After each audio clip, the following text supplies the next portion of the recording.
Welcome back to the channel. This is Trendy Storm, and you are watching What If Naruto Became a Perfect Doll Master.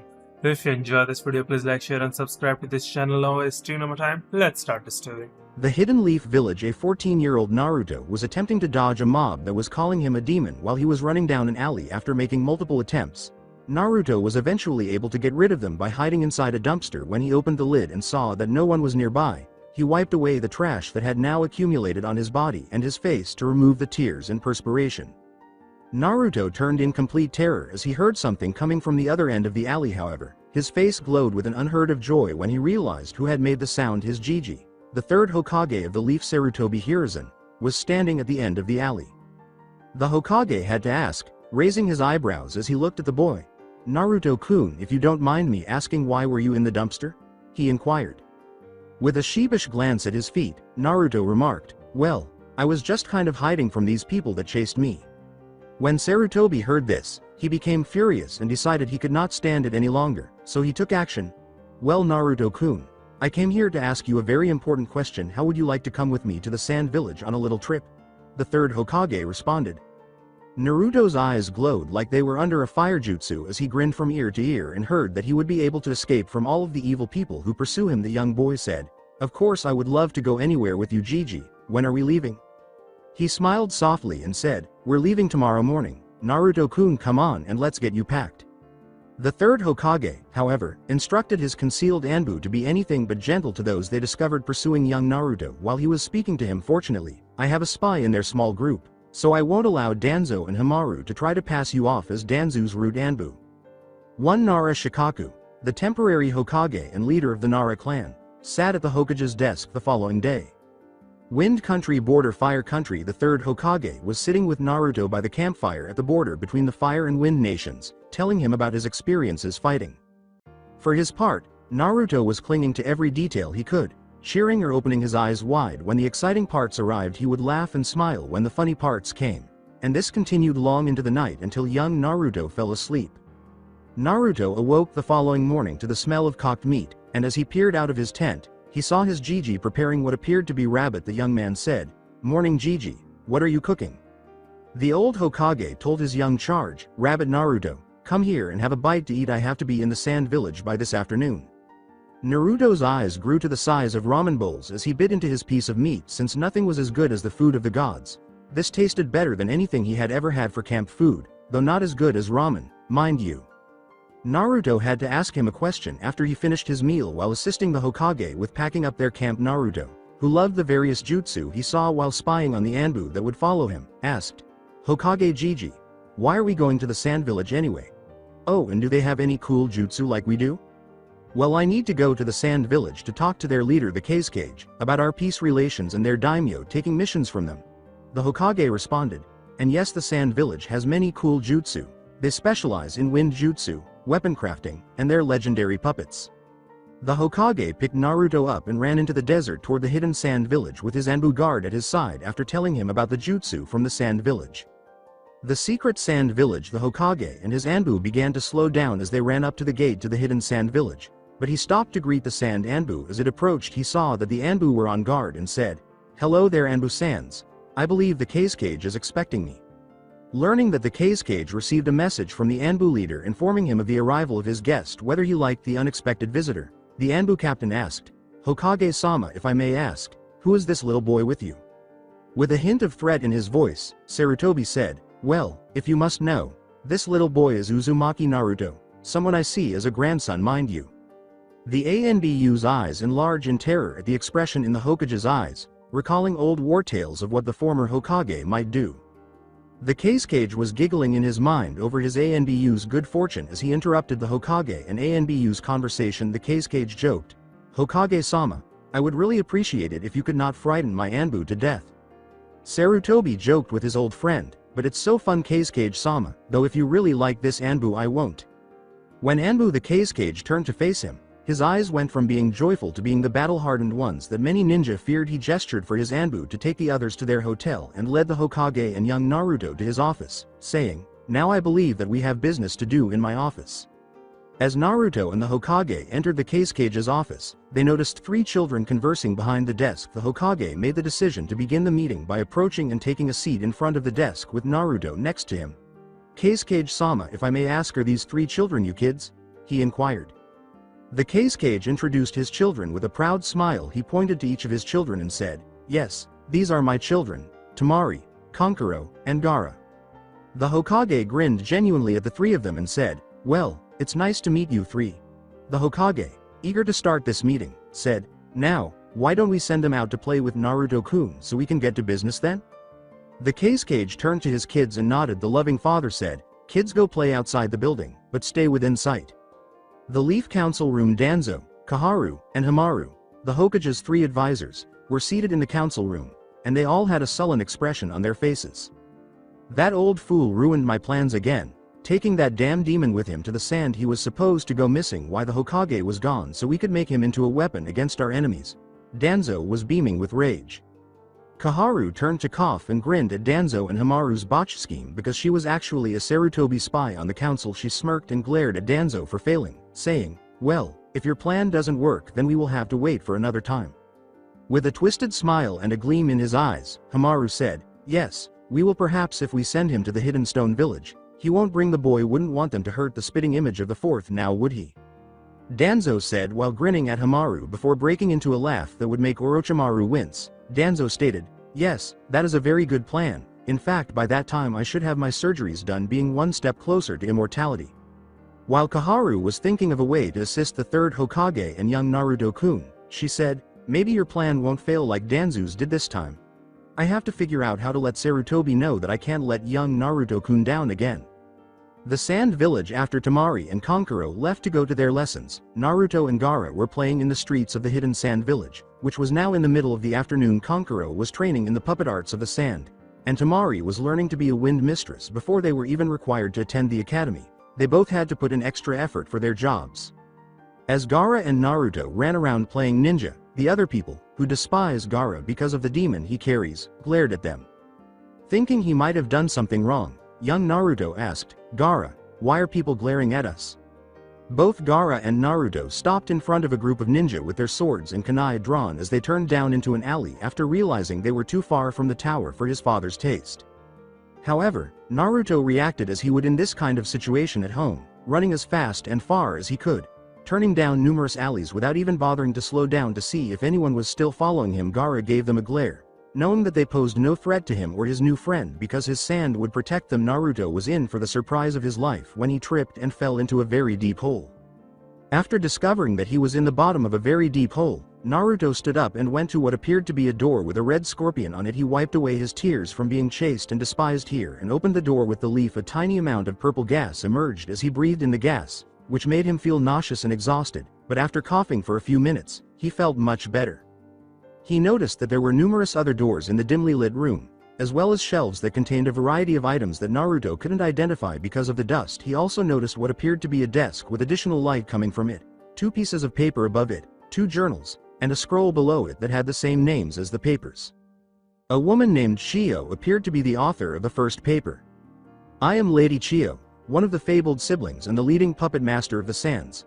I have mastered the puppetry, created poisons that have no known cure, sealed a demon and survived, and left my workshop as a gift to whoever finds it, uses it to assist with their own puppets, and eventually surpasses me in strength." A man by the name of Sasori wrote the final paper. "I am Sasori of the Red Sand, the grandson of Chiyo, the new and former puppet master of the sand, and I am ageless and unmatched in power. I have mastered the puppet and poison techniques and have transcended them to a realm that others fear, killing a Kazekage and cage-level opponents.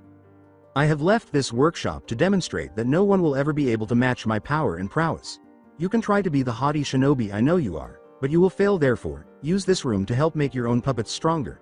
I have left everything I use, including the original books on my trade and a time seal to allow you to train longer for this. Whoever you are, be grateful and train hard because one day we will meet, and that is something you should fear." With a broad smile and a sparkle in his eyes, Naruto raised his head and said, "Thank you Chiyo and fuck you Sasori.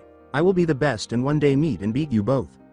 He picked up the scroll that said, "Training Schedule," and began reading it before getting up and looking around the room. Realizing that the items there were actually puppet parts, he then started to walk to the first room and started the training regimen that the scroll had laid out for him.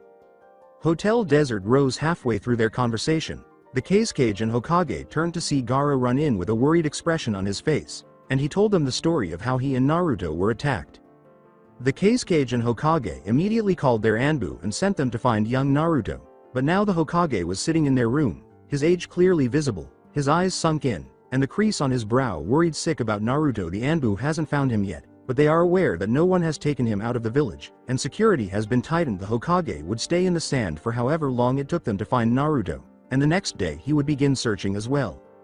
Sasori's base. Naruto picked the first door off the main room and entered the next room, which was a huge library full of books and scrolls of all kinds. There were cases for carpentry, traps, seals, kenjutsu, and history on one side of the room, a huge bookcase dedicated to scrolls and books on puppets on the other, and cases for chakra control exercises, physical exercises, anatomy, and poisons on the other. Each bookcase had a gold metal plate on top that explained what it contained.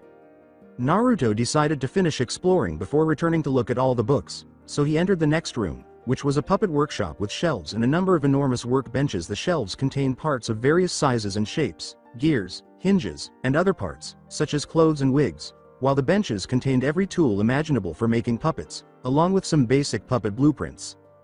There were jutsu, weapon, and puppet training areas in the next few rooms. A bedroom the size of Naruto's apartment with a walk-in closet and adjoining bath that already had training clothes of all sizes in it, and what appeared to be a large outdoor garden with trees and plants of all shapes and sizes, as well as a number of benches with beakers on them for making poisons and bins by the door with seeds of all kinds in them. After finishing his exploration of the base, Naruto went into the bedroom to spend the night asleep. As he entered, he noticed a huge red scorpion on the wall above the bed. Naruto collapsed onto his new bed, pondering the nature of his upcoming training and praying that Gaara was okay and had made it home safely. Day 1. Naruto began his first of 3 months of beginner training the following day according to the scroll that Sasori and Chio left him. The first month of training would include physical exercises, anatomy, poison, history, and chakra control exercises. He began the month by going to the library, gathering all of the scrolls that Sasori and Chio had stated he would need for this training month, and putting them in the middle room. Naruto stood in the center of the training room for jutsu and seals, looking at a scroll that Sasori had put down as one he should learn before he started his training. The scroll contained a jutsu that Sasori had learned from a leaf ninja, which he transformed into a puppet. He wrote on the scroll that anyone who wanted to learn and put in the time to do it right would be able to learn anything at inhuman speeds. The jutsu in the scroll was none other than the leaf's forbidden shadow clone jutsu, which required insane amounts of chakra and allowed the creator to learn anything his or her clones did. After 4 hours of practice after breakfast, Naruto was finally able to learn the jutsu, which allowed him to make 100 clones with only half of his chakra, meaning he would be able to make 200 clones with his full supply at his current control level. Since Naruto already knew the shadow clone jutsu, he made 100 of them so that 50 of them could learn about the elemental nations and the other 50 about the ninja villages. He then began reading about the puppet users. He spent the remainder of his first day learning about the history that he was supposed to learn, which included the history of the elemental nations, the ninja villages and their famous ninja, and the history of ninja puppet users. After learning about the first puppet user, Monzaman Chikamatsu, and his fabled 10 white puppets, as well as how he was the first to turn puppets into weapons, he learned about Chio, who also possessed the fabled 10 white puppets. Chio's grandson, Sasori of the Red Sand, was the last of the great puppet users. He created the basic puppets that the Sand Village still uses today, discovered and developed the human puppet jutsu, made some of his own body parts into puppets, and was the first puppet user to ever leave the Sand Village. Naruto knew that he wanted to be like the other well-known puppet users and advance the puppet form like no one before him. He began wearing weights on his arms and legs, with a note stating that he would add seals to his body later in his training. The weights were initially 10 pounds each, and he increased them once he was comfortable with them.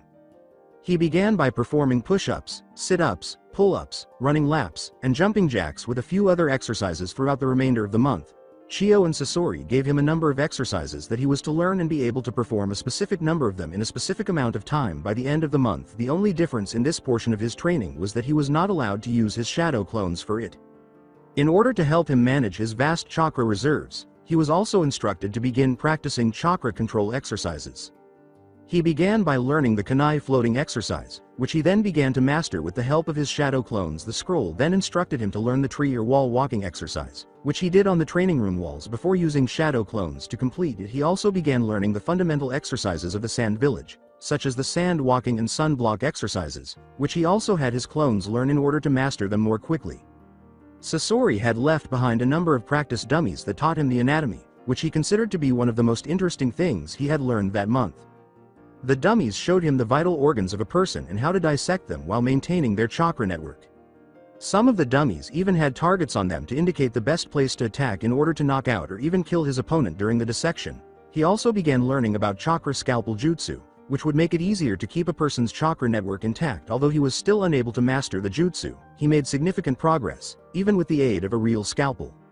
Naruto's favorite thing he learned that month was about poison. He learned about many of the plants in the greenhouse, from the basic plants used for poison and their antidotes to the trees he would need to get his wood from to make his puppets, known as chakra trees. He planted about 10 of his own chakra trees during the month, and he discovered that he should learn not only about poisons but also their antidotes in case he gets poisoned himself. Sasori also recommended that Naruto start poisoning himself to develop immunity to the various poisons since he would use them in many events. By the end of the first month of training, Naruto was able to create 500 shadow clones on a full tank, read all the books on the history of the elemental nations and ninja villages, and finished all the books on the history of puppets that the library had. He was able to complete all of the exercises that were prescribed for him, and his body was more muscular and slimmer than a bodybuilder's, with weights on his arms and legs that weighed up to 50 pounds each. His hair had grown further, reaching the base of his neck and just above his eyes. After mastering the kunai floating, wall walking, sun blocking, and sand walking exercises, he advanced his knowledge of human anatomy to the point where he could dissect a human body without any issues, and he began using a regular scalpel as a medium for the chakra scalpel. His ability to make poisons allowed him to create the most basic poisons and antidotes that paralyzed and killed, and his immunity to those poisons was also advanced to an advanced level. After reviewing the lessons he had learned in his first month of training, Naruto lay down to think about what the upcoming month would hold and what his Gigi was up to. Sand Village. The Sand Village Anbu and Sarutobi's own Anbu have been searching outside the hidden base for the missing child who accompanied the Hokage to the Sand Village. They have been searching all day and were assured that they will continue to search until they find the boy and return him to the Hokage and Kazekage. The younger Kazekage child was also devastated by the loss of one of his friends and did his best to locate him.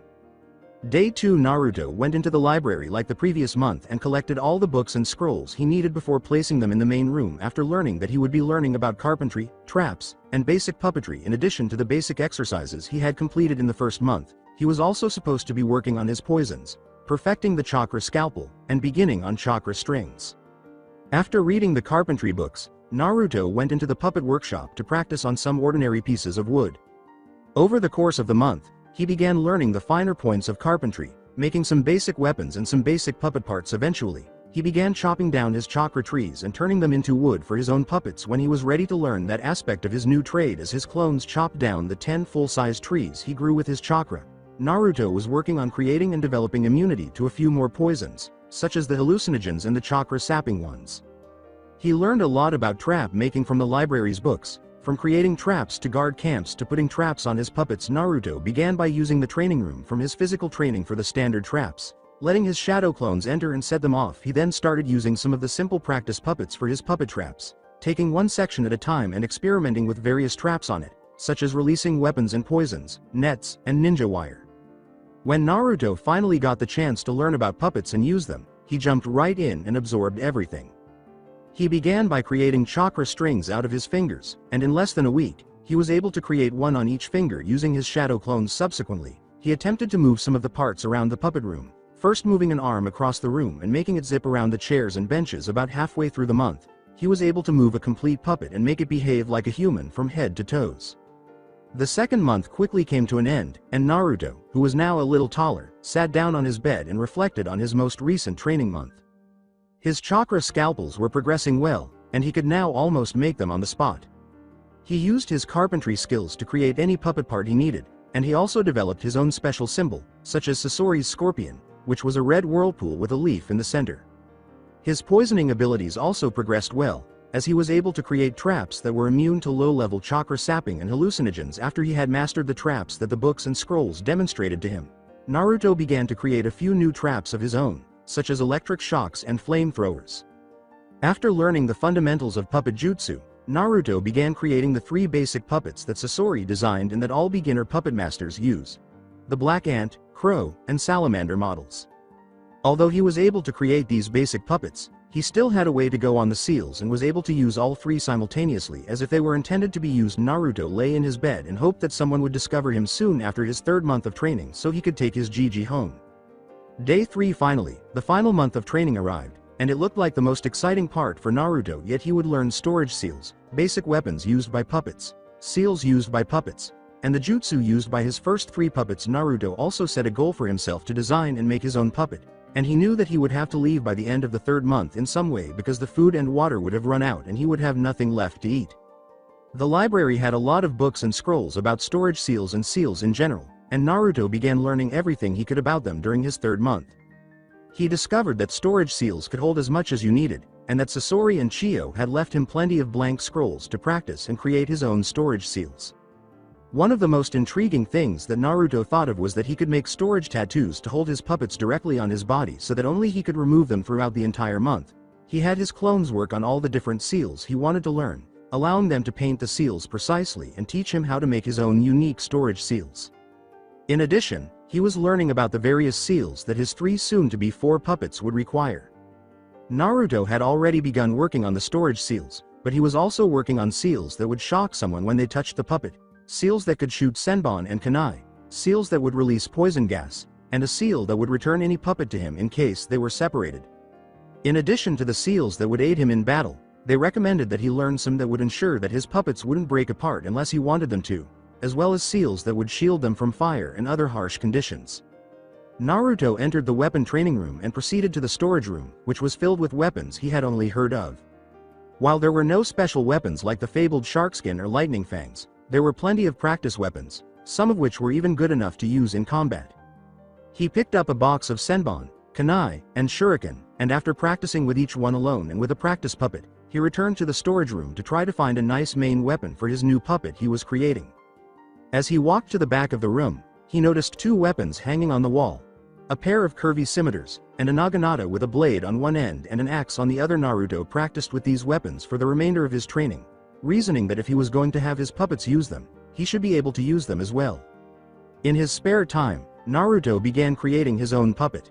Determining that he wanted a more humanoid puppet, he began by creating a 6-foot-tall male puppet body with a black wig that had dark red streaks that extended down to its shoulders. He then chose an outfit for the puppet, giving it a black battle kimono with orange lining and white flames along the bottom and cuffs, as well as a pair of scimitars across its lower back and a naginata to strap diagonally across its back. On its legs were pouches for his senbon, kunai, and shuriken, all of which were black. By the end of the 3 months, Naruto believed that he had gone above and beyond what the schedule required of him. He had mastered tattoos and storage seals, and had begun working on the seals that could transform one room into another. He had mastered the seals that he would use on his puppets, such as the resistance seals, shocking seals, weapon seals, poison seals, weapon reloading seals, and the retrieval seals. He had almost perfect aim with his senbon, kunai, and shuriken both alone and with his puppet. His naginata and scimitar skills had advanced to beginner genin level. He had begun learning on his own time a number of new puppet jutsu to use with his crow, black ant, and salamander puppets, such as poison mist hell jutsu, puppet theater black secret jutsu dual mechanism one shot, and black secret jutsu crisis of 2 debut, and he had learned several new puppet jutsu.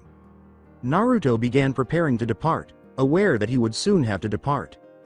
Kazakhstan's Tower Gaara of the Sand was sleeping for the first time in his life as he lay down in the Kazekage's office. The 3rd Hokage had just finished repairing Gaara's seal, which would have given him more control over his sand and prevented the sand demon Shukaku from taking him over if he dozed off.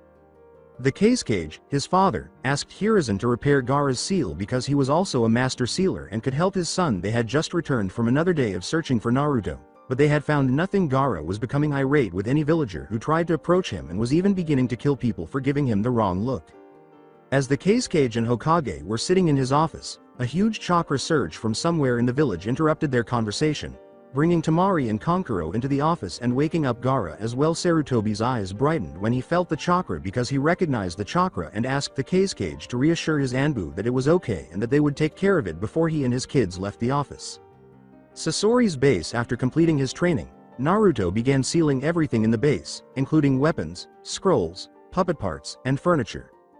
He also sealed all of the wood from the chakra trees he grew, as well as the poisons and antidotes he made using the seeds in the greenhouse. After sealing his beginner 3 puppets in a large scroll he made specifically for them, Naruto prepared to seal all of the other storage scrolls into another giant scroll that would release a massive burst of chakra that the entire village could sense. After sealing his newest puppet, which he named Shadow after his new storage tattoo of a person's shadow, Naruto began to walk to the point where he had entered the hidden base. Sand Village. As Naruto emerged from the hidden base and alley, he saw his Gigi, the Kazekage, and his kids. The third Hokage noticed that Naruto was wearing tattered clothes and that he had a leaner build. When he was asked where he had been for the past few days, he replied that he had fallen into a room that had kept him sealed for 3 months for training. Without mentioning the nature of the training, Gaara then went up and hugged Naruto, apologizing for not finding him earlier. After they had finished their conversation, Naruto and the Hokage left for their hotel room so Naruto could take a shower and change his clothes before bed. Sarutobi questioned Naruto about his training when he woke up the following morning, having no other option and relying on his Gigi. Naruto told him the entire story of his trip from day 1 and showed him his new puppets. Naruto was told not to tell anyone about this, so they both left their hotel and met the Kazekage and his kids at the gates to depart. After saying their goodbyes, Naruto and the third Hokage set off into the desert on their way to the Leaf. The village of Hidden Leaf. The gate guards stopped the third Hokage and Naruto as they approached the north gates of the Leaf Village. Hokage-sama, Naruto, it's good to see you two back. How was your trip to the Sand Village? One of the gatekeepers looked up from his clipboard and asked. After observing Naruto carefully remove his hand from Shadow's sealing tattoo, Sarutobi smiled and replied to the Chunin, displaying his fear of paperwork. It was very nice and informative. Now we are going to go rest before starting my Hokage duties. One of the guards gave the Hokage a scroll containing a note from one of his spies in Danzo's route Anbu, stating that he needed to meet with him upon his return, before allowing the Hokage and Naruto to depart. I have to leave, Naruto-kun. You know that paperwork never stops. With a worried expression on his face, the third Hokage gestured to the Anbu to follow Naruto home, saying, but I want you to meet me in my office tomorrow morning, okay? You know Gigi. I'll tell you how to defeat your paper enemy if you let me join the Ninja Academy. Naruto grinned at his Gigi and made the decision to assist the elderly man in the hopes of making new friends. Sarutobi remarked, well, Naruto-kun, if you can, then tomorrow I will personally sign you up for the academy. He was already planning to do that tomorrow.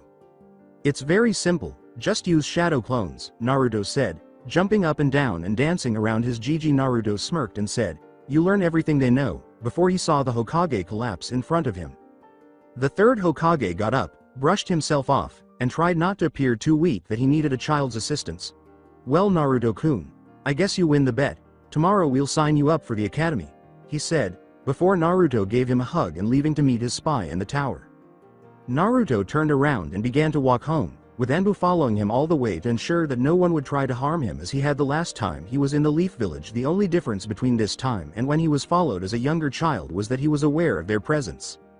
The office of the Hokage. As the third Hokage entered his office, he noticed a young black-haired boy in root Anbu gear sitting in a chair across from his desk. He walked over to his chair and noticed that his spy had looked up from a book he was drawing in. I noticed that Koharu sent someone else this time instead of herself. Could you please tell me who you are, my little boy? Sarutobi asked, signaling his Anbu to lock down the room with a tiny hand gesture.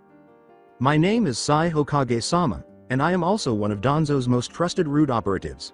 The young boy responded after seeing the soundproof seals activate with the same expressionless expression that all root members wore. The now named Sai addressed the elderly Hokage, saying, but more importantly, I'm Koharu-san's spy en route. The Hokage grinned at the young child and inquired about his new spy. So, Sai, could you tell me precisely why you betrayed Danzo and joined Koharu's spy team? With a sparkle in his eye, the elderly man inquired. Sai's expression was even more blank than usual as he said, Danzo killed my brother to make me a better tool, and when Koharu-san told me and showed me the proof, then I knew one day I would return the favor to Danzo. Alright, Sai, tell me about Danzo and his small group. It's unbelievable that a boy this young would want to kill another man, Sarutobi said, his age evident on his face as he frowned. Well sir, he has several plans. The first being sending you away to the Hidden Rock Village, knowing you wouldn't want to take someone who looks like the fourth there. He would either kill or abduct him then. Sai paused to allow the full impact of his words to sink in on the elderly Hokage, and then added, if that doesn't work, he will offer Naruto a position en route after he has joined the academy. Sai could see the age in the Hokage's face and the toll he was taking. Sarutobi lit up his pipe and took a long drag, feeling even older than he actually was. And what will Danzo do if Naruto rejects him? Half of him wanted to kill Danzo right away, and the other half didn't want to know the answer. He would watch as all but his top 8 leaders and their organizations attacked him. Sai explained Danzo's entire plan, including his backup plan in case he failed, saying that if he failed, the Big 8 would attack Naruto and any of his friends to complete their mission. So, Sai, could you please identify these 8? Sarutobi, his soon-to-be favorite spy, asked before removing his hat to dab at his perspiring forehead. All I know about the Big 8 is that they are all either kidnapped or brainwashed members of the Leaf's main clans, Sai replied, waiting for the Hokage to finish. Akamichi, Yamanaka, Nara, Aburame, Inuzuka, Hyuga, and someone who appears to be a Uchiha and capable of using the Senju clan's jutsu. Feeling the fire burning bright inside of him, Sarutobi Hiruzen straightened in his chair and put on his professorial face. Thank you, Sai. You have given me a lot to think about, but now I must start my own plans, he said to the young boy. Anger began to well up inside Sarutobi Hiruzen because Danzo had not only taken Naruto but also a member of every other clan of the Leaf. As soon as I have more information about Danzo's plans, I will send word, as it is my duty. Hokage-sama. Before leaving the room, Sai stated, by the way, he also had a plan to attack a purple-haired woman and study some seals she has. The third Hokage deactivated the sound seals after he saw his Anbu return to the room, leaving him to defend 2 of his special people. Academy of Leaf Village ninjas. All of the parents were staring at Naruto as he approached the ninja academy, but they weren't at him yet. If you looked closely, you could see that 3 of Naruto's right fingers were twitching every few seconds, but that wasn't a persona, it was Shadow the puppet once inside the academy. Naruto made sure no one was around him before securing Shadow into his tattoo and entering the classroom to take a seat in the back. When a red-headed male teacher entered the room and noticed Naruto sitting there, he decided to have some fun before class. The teacher, who was one of the many terrified ninja, had no idea that the Hokage had sent Naruto there. Get out of my class, you damn demon. Before Naruto leapt out of the window beside him, the teacher yelled. When the teacher who had attacked him leapt out of the window and several other teachers and parents began to attack him, Naruto cursed his luck and landed outside the back of the academy. Like many of his attackers, this group was wise enough not to use jutsu so as not to attract attention or cause harm to others. However, unlike the previous times, Naruto had some training to fall back on. To begin, he flared his chakra in the hopes that the nearby Anbu would help him. He then turned to face his attackers, who were about 10 in number, 8 teachers and 2 parents, and realized that this man would be the one to cause him the most trouble when he saw one of them pull out what appeared to be a rather large shuriken. Naruto then did what he did best at the moment, making some chakra strings and attaching them to the shuriken before flicking his fingers to tossing it over the school. The other 9 men were charging at the young man and were not aware of the tripwire directly below them until they all stumbled and ran into it, knocking each other out in the process. Looking to his right, Naruto saw a young teacher with a scar over his nose. Naruto relaxed when he saw that the teacher had relaxed his hand from setting up the wire to trip up the teachers without hurting them. A few more seconds later, Anbu and the Hokage appeared on the academy's roof, finding all 9 of the attackers tied up, while the one with the shuriken had vanished. The Hokage approached Naruto and quickly gestured for the Anbu to remove the attackers. Upon noticing the teacher who had assisted young Naruto, the third asked him to join as well. Aruka, thank you for your assistance to young Naruto. Would you mind joining us for a brief conversation in the headmaster's office? Before guiding them both into the academy, he inquired. The third, letting his age show for his favorite blonde, said, So Naruto, it seems that the academy may have not been the best idea for you. I'm so sorry that you were attacked. Sarutobi, who was seated in the chair behind the headmaster's desk, looked into Naruto's eyes and saw the hurt and betrayal that came from being attacked by teachers of all people. I suppose I should have anticipated this, but it's okay, Hokage Gigi, but what am I going to do? I know that this will probably happen again if I stay in the academy, Naruto said, his face displaying concern. Before explaining his solution to the issue, the Hokage gave Iruka a knowing wink after noticing that he was becoming restless in his chair. Well, Naruto, first I would like you to meet the man that helped you, Amino Iruka, a teacher here at the academy, the third said, glancing at Iruka. You see, the headmaster of the academy is going to step down soon and he needs a replacement. What happens next depends on Iruka. Are you offering me the position of headmaster, Hokage-sama? With a sparkle in his eyes, Iruka inquired. Well, I was considering it, but you would have to show me that you were dedicated by taking Naruto here and becoming his tutor. The Hokage said after spotting Iruka take the bait. You will become the next headmaster if and only if you do this and award him as the Rookie of the Year by the time the Academy's exams are held. What do you both think of that? The third inquired. Iruka grinned at the Hokage and said, it would be an honor to teach young Naruto here how to be a proud shinobi of the leaf, and to brighten his will of fire. Well, I would love to have Iruka-sensei teach me, but first I'm going to need help cleaning up my apartment. Several rooms are unusable that I kinda need for projects. Naruto, for his part, was utterly stunned that he now had his own private tutora and that it was someone who didn't despise him. Naruto then got up and left to begin working on his house. Before you ask, believe me when I say that it would be better if Naruto told you directly after observing Iruka's curious expression, the third said. In fact, you can go and help him finish his apartment so tomorrow you can start on training. Sarutobi and Iruka then departed to locate and assist Naruto. The home of Naruto. After cleaning his apartment yesterday, Naruto and Iruka sat in his new study. The following day they had added a study, a puppet room, a greenhouse on the roof, and the study they were in at the time. Now, Naruto, let's examine member roles and general team functionality in your first lesson. Iruka smiled and then leaned back in his chair, placing his hands behind his head. Normally, we would have started with history, but since you already know most of it, we're going to skip it, and it's just really boring. Who would have guessed it? A teacher who didn't like to bore people to death with history, said Naruto, who was sitting in the chair across from him and couldn't stop laughing so much so that he nearly fell out of his chair. Iruka gave Naruto a tense look while tapping his fingers on his leg. Okay. Well, then let's move on to the lesson. Iruka said. As you are aware, each member of a team has a specific role to play. Currently, there are 6 main roles in a team. He looked up to make sure he had Naruto's attention. The first role is that of your frontline fighter. They're the person that goes out and meets the enemy head-on. Iruka continued after observing that he had done so. Iruka stated, gesturing widely with his hands. They usually use taijutsu or short-ranged weapons like katanas or staffs. Are you proficient with any weapons, Iruka-sensei? Naruto questioned his instructor. Iruka pulled out a small scroll and unrolled it when she noticed Naruto was interested in this subject. Well, Naruto, it just so happens that I am very well versed in most sword-type weapons ranging from katanas to scimitars, Iruka said as she watched Naruto stand up and go get 2 swords. You mean you're familiar with these? As he gave Iruka his scimitars, Naruto inquired. Before rising and performing a few kata with the swords Naruto had given him, Iruka remarked, well, yes, I do. Now, let's get back to the lesson at hand. Naruto. The next role in a team is the defender. Now they generally wear heavier armored clothing and use more defensive jutsu like walls. The next position is that of an infiltration specialist, who can locate traps, enter enemy bases covertly, and capture the adversary. Following that, we have the long-range fighter, also known as a sniper, who deals with long-range weapons, jutsu, and distractions, Iruka stated as he removed some of the sniper's weapons, which included bows and arrows and kunais. The final 2 are the scout and information gather.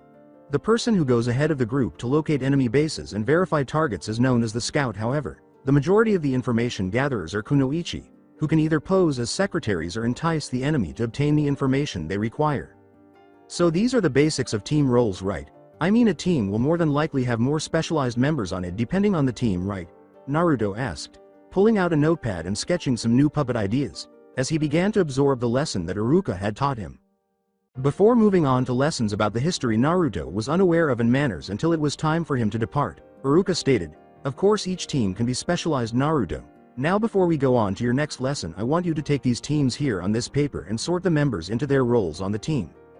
After finishing his daily homework, Naruto went to his puppet shop to work on Shadow. Deciding that he needed to add some traps and a few more weapons, he started by adding senbon shooters to his fingers, each with a seal that held senbon that contained a different poison, and then he added holes in each hand that would shoot smoke pellets. Finally, he added some new seals that he learned would be used on all of his puppets going forward, as well as some of his clothing. After finishing his puppet, Naruto entered his training room and began working with Shadow, and although he could now use Shadow with one hand, his ultimate objective was to become a true master who could only use one finger. Dango shop. Naruto was enjoying his dinner at the back of a nearby dango shop when a purple-haired woman joined him and pounded her fist on the table, saying, "Hey short shit, what are you doing sitting at my table? Do you know who I am, and what I do to little boys that irritate me?" As Naruto stole a stick of dango, the woman asked. Well, I'm actually just about to ask a very crazy yet very good-looking lady to share some dango with me, Naruto said, looking directly into her eyes as he watched her consume the dango and use the stick like a senbon in an attempt to avoid upsetting the woman further with his flirting. Naruto said, I don't know, but I would love to find out as to who you are and what you do to boys that piss you off. The purple-haired woman smirked at Naruto while twirling the stick between her fingers. You know what, kid, you've got some balls, she said. Anko informed him. The names are Mitarashi Anko. Since you're going to share this dango with me, it's only fair that I know yours. As he picked up a stick of dango and removed one, Naruto remarked, well, the names are Uzumaki Naruto, you know, the guy that everyone loves to hate.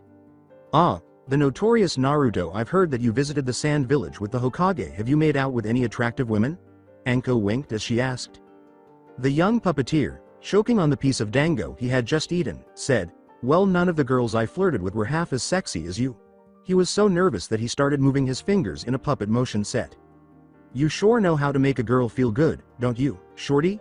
Anko got up from her chair and said, well, it's been a blast, but I have a patrol to be getting to. She winked and said, oh, and you're not the only one this village loves to hate. She then turned to leave, leaving Naruto perplexed by her words. The home of Naruto. After half a month of lessons, Naruto and Iruka had covered all the fundamental shinobi theory and history before moving on to practical study using the 3 basic jutsu and stealth. Following the first week, Naruto also showed Iruka his own puppetry, demonstrating his trustworthiness. Now Naruto, today we are going to start out with your 3 basic jutsu, the transformation, replacement, and clone before we go into basic stealth exercises, Iruka stated to his young patient. Naruto nodded and began observing Iruka's hands as he demonstrated the hand signs for the transformation jutsu. After observing the hand signs 3 times slowly, Naruto followed suit, and when he finally understood them, it was time to try the jutsu. With a small puff of smoke, Shadow replaced Naruto, or rather, Naruto changed into Shadow. Naruto, you did exactly what I showed you to do.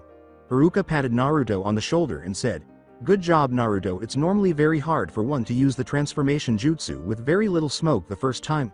However, when he expected to pass through Shadow, he didn't and hit a solid shoulder. Instead, confused, Iruka asked. Hi Iruka-sensei, is there a problem? I did everything exactly the same. Given that he believed he performed admirably, Naruto asked with a bewildered expression. Before turning back to face Naruto, Iruka swiftly wrote down a brief message on a scroll and said, oh no Naruto, nothing's wrong, you might have just done something better. In fact, Iruka was assisting the young boy. Naruto, pleased with Iruka's response, asked him to go on and observed him as he gradually went through the hand signals for the replacement jutsu. After practicing the signs alone a few times, Naruto attempted to pass for Shadow, who was seated across the room. When he succeeded, however, he ended up lying on the floor near the chair rather than in it. Iruka laughed at Naruto's current predicament and waited for him to get back up and move to his own seat before continuing. As she went through the hand seals for the clone jutsu, she noticed that Naruto didn't even attempt to practice the seals but instead went straight to the jutsu. After hearing Naruto perform the jutsu, she couldn't see for 2 minutes until the smoke cleared, at which point she collapsed to the floor. It's the Shadow clone jutsu again. Damn it. After dispelling his clones, Naruto sighed and lowered his head into his hands. I suppose my damn chakra is too wild, and I need more control again. Iruka tried to reassure his pupil by saying, well, it's okay Naruto, the normal clone jutsu takes less chakra, and hence more control than the Shadow clone jutsu. You don't have to be so sad about it. Iruka continued working on the jutsu for a little while longer before Naruto connected some chakra strings to Shadow and had him move around the room performing pointless tasks to help him gain better control over the puppet, which he was now down to 3 fingers on. Iruka then began to explain the fundamentals of stealth and what they would be doing to help with it. With Shadow serving as his infiltration specialist and spy, Naruto returned to his puppet workshop. After walking Iruka out, having taken Iruka's talk on teamwork to heart, he decided to create a team of puppets, one for each team spot. He was currently working on his Kunoichi puppet, which he began after meeting a certain purple-haired Kunoichi. A 5'10" human woman with a DD bust and long blonde hair with purple streaks that reached down to her was lying on his bench. This puppet was made to distract men and be a silent killer. She was dressed in a brown leather halter top, a short leather skirt of the same color, and brown high-heeled knee-high leather boots. Her lips and fingers were poisoned, and she had poisoned Sei in a hidden leg compartment, as well as paralyzing throwing knife shooters in her wrist, and something new Naruto created called synthetic skin that no one could tell apart unless they were closely entrained. Tetsu weapons. Having just returned from a dinner with Anko, which was turning into a once to twice weekly visit for the two of them, and having even told her about his puppets. Naruto went to a renowned weapon store, entering the store under a henge to avoid being ejected by the proprietor. Naruto was taken by surprise when he was seized from behind and pulled behind the counter. An elderly man with pepper hair and a scar down from his left eye said, "Okay kid, drop the henge, we're alone and I could have seen it from a mile away." The final line of Naruto's speech was, "Look old man, all I want is to buy some supplies. I don't want no trouble, but I won't be an easy target." Naruto turned around and moved his hand up to his puppet tattoo, which he had altered to resemble a small team of people, ready to unseal Shadow and Kunoichi. He then started to gather chakra in his hand and cut it with his nail. The middle-aged madman grabbed Naruto's hand and said, "Whoa there kid, I don't know what you were about to unseal, but don't worry, I won't stop you from shopping here, just not under a henge. You don't have to be afraid in here boy. I don't hate you, in fact I see you as a hero for what I won't say but I do. The name is Tetsu Ken, by the way," Ken stated. "Are you okay, Daddy?" We heard shouting coming from the upper floor. Another young girl with pink hair followed a young girl with brown buns as she asked.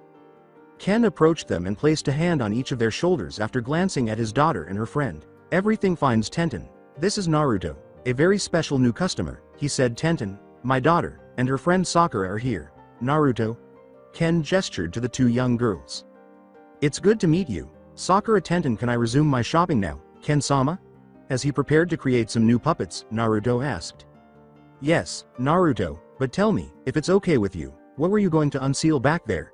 Ken said to Naruto. "Oh, and don't worry, the shop is locked down so only we'll know. These are my puppets Shadow and Kunoichi. I just wanted to buy some weapons, clothes, and other stuff for them, myself, and some new puppets I'm going to make." Naruto was a little hesitant to show these people his puppets, but he felt he could trust this man and the girls, so he moved his arm up and unsealed both of them. "You must be a puppeteer because I haven't seen that kind of art in a while," Ken said, letting Tenten and Sakura take Naruto shopping while he examined the puppets. "Well, Tenten here is training to be a weapon master, so she can help you there, and I'm sure Sakura can help you with the clothes, and I will be glad to make anything special you need for a nice price, that is." Upon returning to the counter, Naruto displayed a number of piles of clothing for himself and his puppets, as well as boxes of kunai, shuriken, and senbon. In addition to the disposable weapons, Naruto displayed a variety of practice and real combat melee and long-range weapons, as well as smoke bombs, flash bombs, trap kits, ninja wire, and scrolls, including two enormous ones, one brown and red and the other black and orange. Naruto said, "Ken-sama, I do actually have something you could help me with." He slid a scroll across the counter. Ken's eyes widened as he looked at the scroll. "Wow, Naruto, this is something, but it will take me about a month," he said. "When it's finished, I'll let Tenten know to let you know it's okay." Naruto thanked Tenten and Sakura, paid for his purchase, and turned to face them before creating shadow clones to carry his purchases and resealing Shadow and Kunoichi to depart. Naruto said to them, "Thanks girls for the help, I'll see you tomorrow after Academy lets out." As Ken watched the child go, he thought, "Minato, Kushina, your kid is going to be something with his ideas and talent." The home of Naruto. After 2 months, Naruto has advanced his studies with Iruka by learning taijutsu and weapon techniques, such as Sei for his Kunoichi puppet, from the instructor.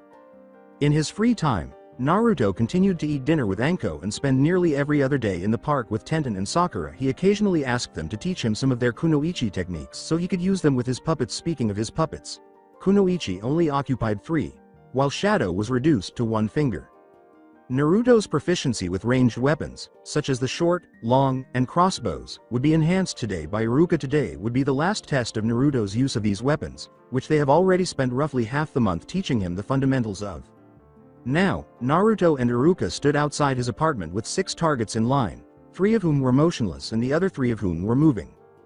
Naruto began preparing for his 5 shots with the short bow before switching to the long and then cross bows. As he moved on to the stationary ones, Naruto went to the moving targets to repeat after hitting each weapon 5 times in a row. Naruto said goodbye to Iruka after completing the moving targets with a flawless score as well, and then he entered his home to complete his newest puppet.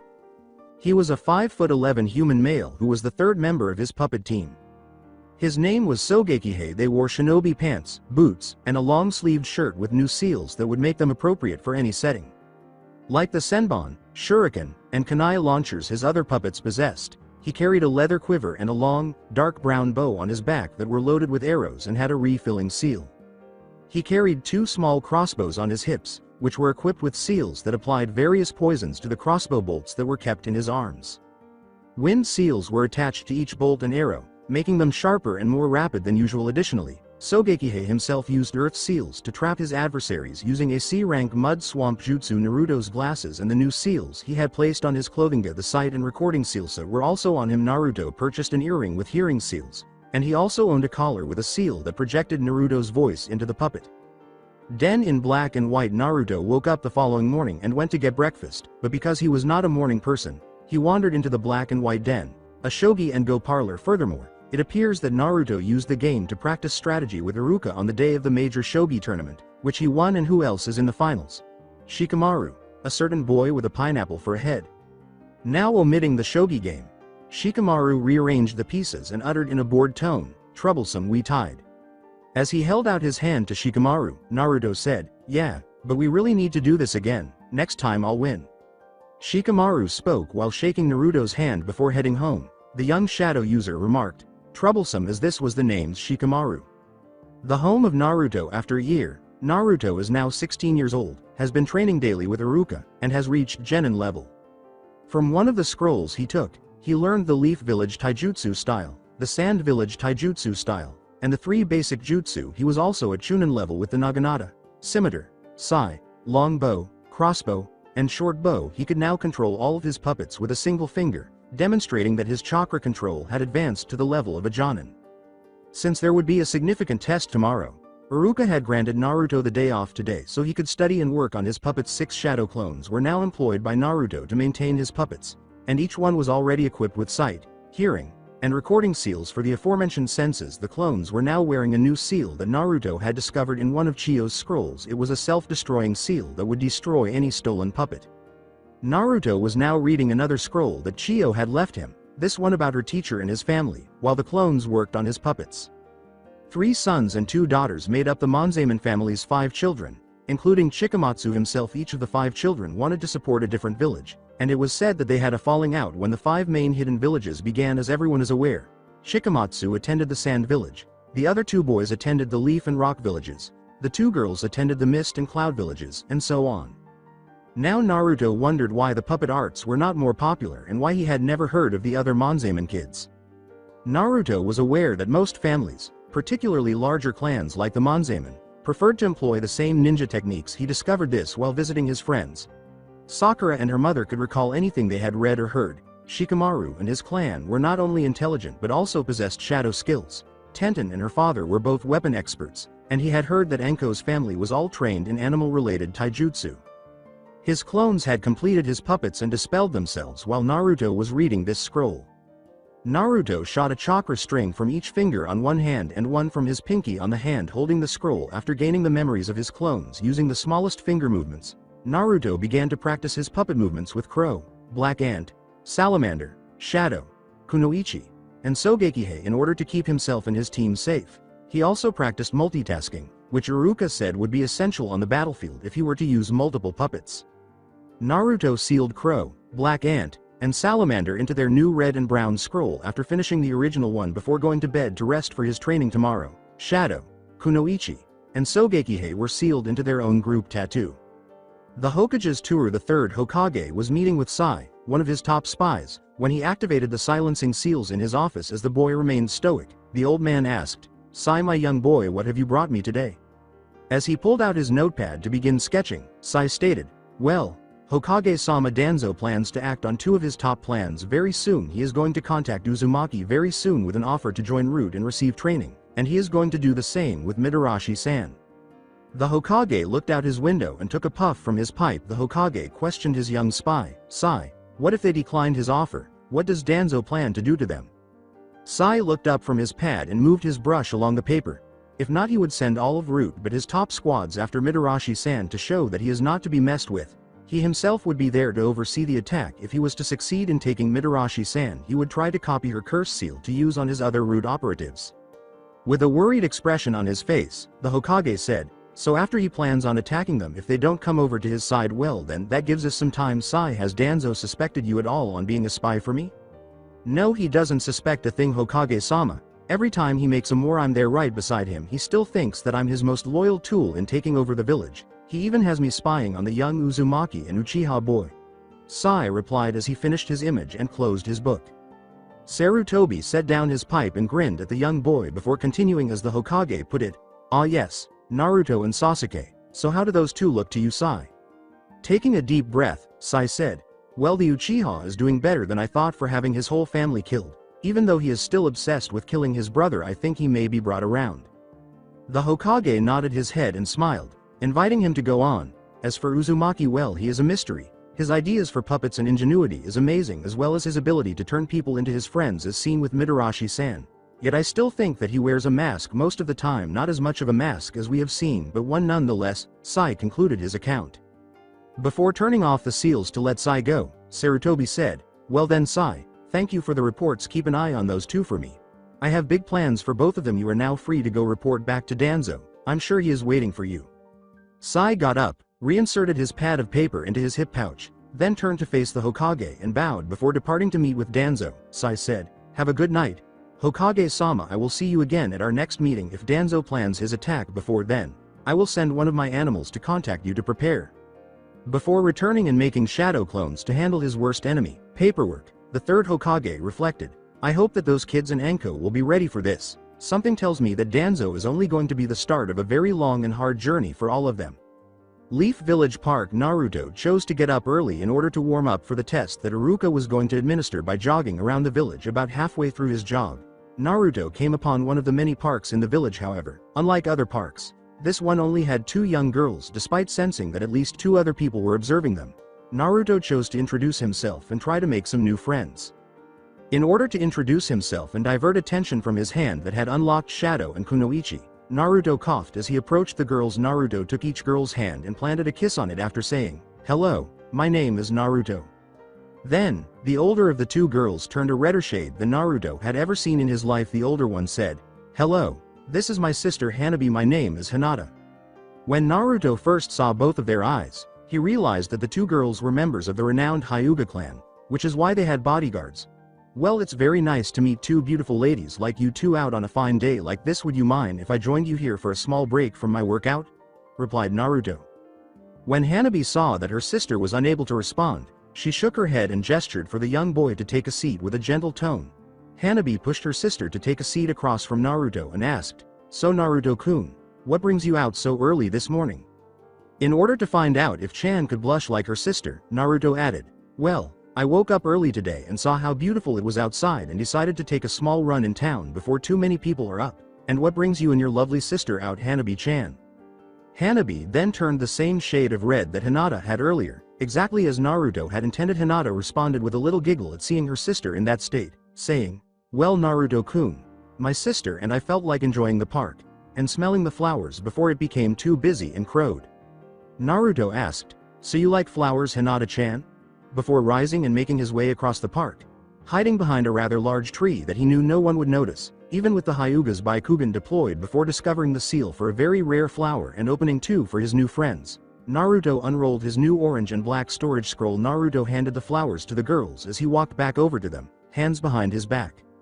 Since they were utilized in some of the strongest poisons and remedies, the flowers themselves, which were a blend of lavender and white in the Centera, were known as Kunoichi's kiss. They both blushed more quickly than anyone could blink when they saw this extremely rare flower. Before tying the flower into her long hair, Hanabi said, "Wow, Naruto-kun, these are so beautiful and so rare. Where did you find them?"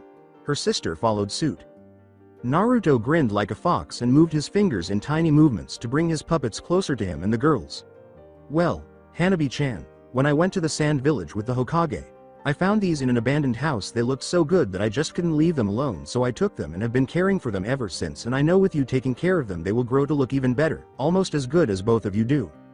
After completing the flower in her hair, Hanabi began tapping her fingers nervously together. Hinata turned to talk to Naruto. As she saw her sister become anxious, she bowed her head slightly and said, "Thank you, Naruto-kun, for your gift. If there is anything that we could do in return, we would be glad to do it." She winked and continued, "And we do mean anything, Naruto-kun." Naruto, like himself, turned a shade of red that no one has ever turned before upon hearing that, which caused him to react as the 2 girls desired. However, 5 people bowed to the girls before he could return with anything. Who appeared to be the guard's head bowed and said, "Hinata-sama, Hanabi-sama, It's time we head back to the compound. I'm sure that Hiyashi-sama is getting rather worried for when you will return." Before taking the girls and heading out, he reiterated, "Naruto-sama, it is a pleasure to meet you, but we must go." Even though the head of the Hyuga clan didn't despise Hima, only the council did. Naruto thought. "You mean I was just flirting with the two daughters of the head of the Hyuga clan? Oh shit, I'm fucked big time now." The home of Naruto. When Naruto got home, he discovered Iruka waiting for him in his favorite chair. Drinking tea, Iruka smiled as he said, "Well Naruto, it seems that you had an interesting morning." He then twirled his teacup around his finger to prevent a kunai from being thrown at it, possibly without spilling a drop. Naruto retorted to his sensei, "So sensei spying on me? No, is your life so boring that you have to spy on mine?" Iruka got up and tampered with Naruto's hair, saying, "No, I just like to make sure my student isn't causing trouble for the village." In order to guide Naruto to the location of his test, Iruka walked in front of him and said, "Anyway, it is time for you to take a test. Let's head to the backyard."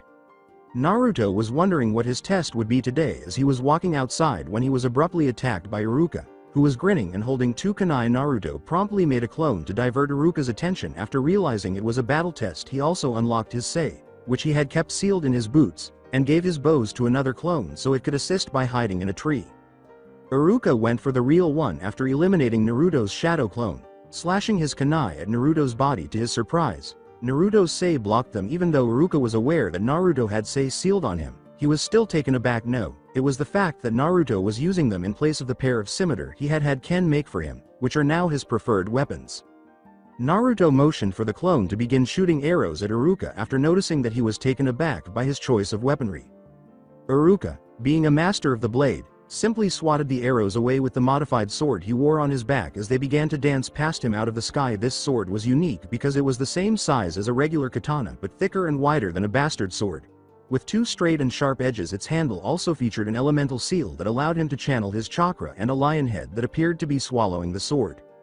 Ragnarok. Naruto drew his two scimitars after glancing at Iruka's sword and realizing it was time to step up. Apocalypse had a dark red blade with an elemental seal similar to Ragnarok, and Assassin had a pure black blade with a seal that would trap anyone who had it plunged into their shadow. Following several minutes of swordplay, which ended with both masters of their own blades tied, Iruka leapt back and created multiple rock clones to intensify the conflict. Naruto first threw up the scroll containing Crow, Black Ant, and Salamander and unsealed them. After witnessing Iruka move on and use clones, he then unsealed Shadow, Kunoichi, and Sogekihe. Naruto sent his other puppets to deal with the real Iruka while Crow and Blank Ant worked on the clones, with Salamander present to help protect them and free them in case something happened. Naruto used Salamander to push all of the clones back by shooting fire out of a seal in its mouth, knowing that the clones were rock clones for a reason and would harm his puppets with a single blow. In order for Crow and Black Ant to skewer each other with their limbs in the Black Secret Jutsu dual mechanism one shot, Naruto pulled Black Ant up from where he was hiding it and allowed it to catch all of the clones in its chest once they were far enough back. Back with Iruka and his other puppets, Naruto was waiting to finish his team before creating jutsu for any of them, so he had to use each one to the utmost without using any jutsu. As he focused on Kunoichi, who was attempting to paralyze Iruka by scratching him with her throwing knife shooter, he placed Sogekihe in a tree to shoot arrows using wind chakra, keeping Iruka off balance and forcing him to dodge. Iruka was dancing and preventing anything from hitting him with Ragnarok's shadow had been approaching from behind the entire time, and he had fired two smoke bombs from his hands before shooting Senbon from his pinkies to paralyze him and stop him in his tracks. Naruto put one of his scimitars on Iruka's neck to indicate that it was over and moved Shadow behind him after he stopped. After giving Iruka the antidote and bidding him good night, Naruto received a glare for making fun of him. He then proceeded to his puppet room to work on his newest puppet, for which he needed to order parts from the Tetsu weapon shop. This new puppet, a 5'10" male with brown shaggy hair that fell to his eyes, would be his front-line combatant. He was wearing a black leather jacket over a white sleeveless shirt, black gloves, and white fur around his neck. In addition, he wore black leather boots and pants, fur around his mid-back, and a silver belt buckle with a lion's head and a brow belt that looped around twice. In addition, he wore a belt buckle and a necklace that resembled a lion's head. There was a scar on his face that extended from left to right across his nose. He had a seal for fire and wind jutsu on his right hand, one for lightning and water jutsu on his left, and seals for earth jutsu on his feet. His weapon was now a hybrid of a gun and a blade, or what some refer to as a gunblade. The weapon, which he created, was called Lionheart and had a blue blade with a chimera on the handle that fired elemental bullets. Squall is the puppet's name. Forest of Leaf Village. 4 months had passed since Naruto created Squall, and he was currently rehearsing his puppet skills in a nearby forest. About halfway through his training, he felt the perimeter seals he had put in place go off, securing his puppets and keeping anyone from learning about them. Naruto prepared to meet anyone who might be interested in seeing him. 2 individuals entered the clearing, one of them a young boy wearing a variation of the Enbu uniform and sporting black hair. The other was an elderly man with black hair who had one arm and half of his face bandaged. This man stepped forward to support himself with a cane, then stopped directly in front of Naruto. The older man grinned and said, "Ah, young Naruto, I see you are still training even though you aren't in the academy anymore. That's good." Naruto knew there were more than just these 2 individuals in the forest with him as he darted his gaze through it with a slow pace. Naruto said, "Yeah, I am. But if you don't mind me asking, who are you?" Danzo stepped forward and looked Naruto in the eyes before saying, "My name is Danzo, and I have a proposition for you, young Naruto." "And what would you have to offer me? By the looks of it you need someone to take care of you, so you can't take care of me?" Naruto asked the elderly gentleman. Danzo had to calm down to avoid making the young blonde sick with his rude Anbu. "Well, young Naruto, you see I train a special sector of Anbu and could put you on the fast track to being Hokage like I know you want to be." Naruto wondered what the old man was up to, but he didn't want to miss the opportunity to advance in his quest to become Hokage. "Well, Danzo-san, it is a very nice offer, but I would like to have the chance to think this over if you don't mind," Naruto stated to the elderly gentleman. Danzo gestured for the young boy to follow him and the hidden route Anbu to leave the area, saying, "Well, Naruto-san, that is a very wise choice. I'll give you until the class you were going to be in graduates." Weapons of Tetsu. To avoid prying eyes, Naruto and the girls began meeting at the Tetsu weapon shop over the course of the following few months. After a few of these meetings, Shikamaru also joined in. While working on his weapons with Tenten, chakra control and genjutsu with Sakura, Anko for capture and interrogation, Shikamaru for strategy and stealth, Hinata for medicine, and Hanabi for minor taijutsu, Naruto would continue to receive kunoichi lessons from the girls. In an attempt to get a dirty word out of Shikamaru, Naruto said, "So girls, how have you been? Anything cool at the academy or any nice missions? Oh, and how about you, Shikamaru?" While deflecting a blow from one of Naruto's scimitars wielded by a clone, Tenten remarked, "Well, Naruto, the academy has been boring ever since we all started working together. So far the only 2 people in our class that can keep up with us are Lee and Uchiha Sasuke." Sakura took a breath to concentrate her chakra in order to keep a floating leaf between her and him while practicing chakra control with a Naruto clone. "Yeah, it's been okay, but they all think that us girls are so breakable in the kunoichi classes," Sakura sighed. While sparring with Hanabi, Naruto remarked, "Ah, Sakura, we all know that you girls are tougher than most guys out there." Naruto was attempting to figure out a new taijutsu technique to employ with his puppets while dodging each of her blows. They had already given up on shogi being tied every time, so Shikamaru was playing their 4th game of Go of the Day with another Naruto clone. Anko was working with another clone of his to develop various poisons and counter agents for his puppets and weapons. Shikamaru looked up from the Go board and said, "So Naruto, how are your puppets? Have you finished with that troublesome project you mentioned earlier?" As Hinata observed one of the clones creating a basic calming bomb, she inquired, "Yeah, Naruto-kun, how are your puppets? You've only shown us shadow so far, didn't you say you were making a squad of them?" Naruto halted his fight with Hanabi and moved to where Ken was standing on the opposite side of the room. "Well, I have 2 more puppets to build, but since Ken-san gave me the last parts, one should be done in 4 more months, 1 each to build the puppets and 1 each to train with them," Naruto replied. Naruto informed the girls, "But since you asked, I'll show you the ones I have already made." Shikamaru lifted his head from the Go match and unlocked his other puppets. After noticing that every girl was grinning, Sogekihei pulled out his long bow to show everyone that Naruto had said, "Well, you've already seen Shadow here, but over here we have Sogekihei, my long-range sniper puppet." Squall stepped forward and displayed his gunblade with a few swings before resting it on his shoulder as Naruto said, "This over here is my newest puppet, Squall. He is my front-line attack puppet with elemental seals and a gunblade." Tenten stared at the blade and said, "Wow, Naruto, that is one awesome weapon. Do you think I might be able to try it someday?" Naruto grinned and asked Squall to give Tenten his blade. The girl in the group approached Naruto, who said, "Sure thing, Tenten, but be careful. Anyway, here is my last puppet, Kunoichi." Anko smirked and said, "Naruto-kun, is that puppet me or does it remind you of someone?" After dismissing his shadow clones and sealing everything up, Naruto fled for his life after Anko gave him a look that made everyone in the room laugh. However, Shikamaru, who noticed that the clone had bound him, did so once more. 16th Training Ground. Naruto encountered one of the most bizarre sights he would ever see while he was running for his life. A tall child with bowl-cut black hair was kicking a tree in front of him. Naruto wiped the candy from his forehead and said, Hello there, if you don't mind me asking, what are you doing?" With fire in his eyes, the boy turned from his tree and gazed at Naruto. Lee introduced himself and offered his hand. "Well, I'm training so I can become a taijutsu master and a truly great ninja. By the way, my name is Lee." "Well, my name is Naruto, and Lee, of course you can be a great ninja with only taijutsu. After all, if you can get to the other person and knock him out faster than he can fire a jutsu off, you would win." Naruto was holding the hand of Lee. Lee screamed into the air, "Yes, you are correct. After all, with you as my opponent, I will become the greatest taijutsu master in the world." Naruto retreated from Lee and attempted to silence the yelling young man. Naruto said to his new friend, "Lee, stop. Okay, now since you are becoming a taijutsu master, how about you help me with my own taijutsu style?" Lee began to pump his hand in the air while grinning at his new friend, but Naruto intervened. "Yes, my competitor, I would be happy to assist you in developing your own style. Maybe we should arrange a training schedule."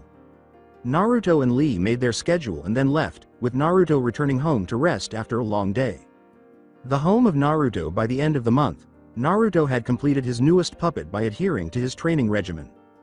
This one was the largest of them all, standing 7 feet tall, but instead of being human like his other puppets, it was dressed in a giant suit of dark bluish-black armor, with a head resembling an Oni mask with a single horn protruding in the middle of its forehead, pointed shoulder blades, and wrist guards that doubled as weapons. On his chest was a giant green leaf symbol, and in his mouth was a tube with a wind seal that would send out a burst of wind that could knock any weapon out of the air. On his shin guards and boots were earth seals that would raise an earth wall to protect anyone who wasn't close to him. On his right arm was a seal that would cause a chakra shield to appear and activate, resembling an old knight's shield. And across his back was a massive bastard sword that Naruto liked to call Excalibur only in dire circumstances. Uchiha pawned the following month. While returning home from training with his new puppet Kotetsu, Naruto noticed the youngest Uchiha using his fireball jutsu. Being the person he is, Naruto approached the young Avenger and attempted to strike up a conversation. Naruto, who had learned the jutsu from Iruka last month, remarked, "You know that you're missing one very important part of this jutsu." Before he turned, Sasuke scowled at Naruto and said, "What do you know?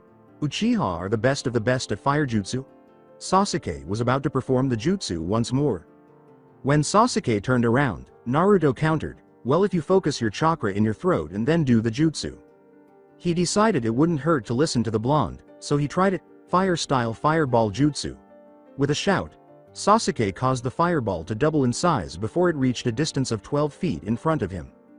"You did pay attention to me, didn't you?" Naruto said, half-asked, half-spoken. "How did you find out about that loser?" Sasuke smirked cynically as he asked.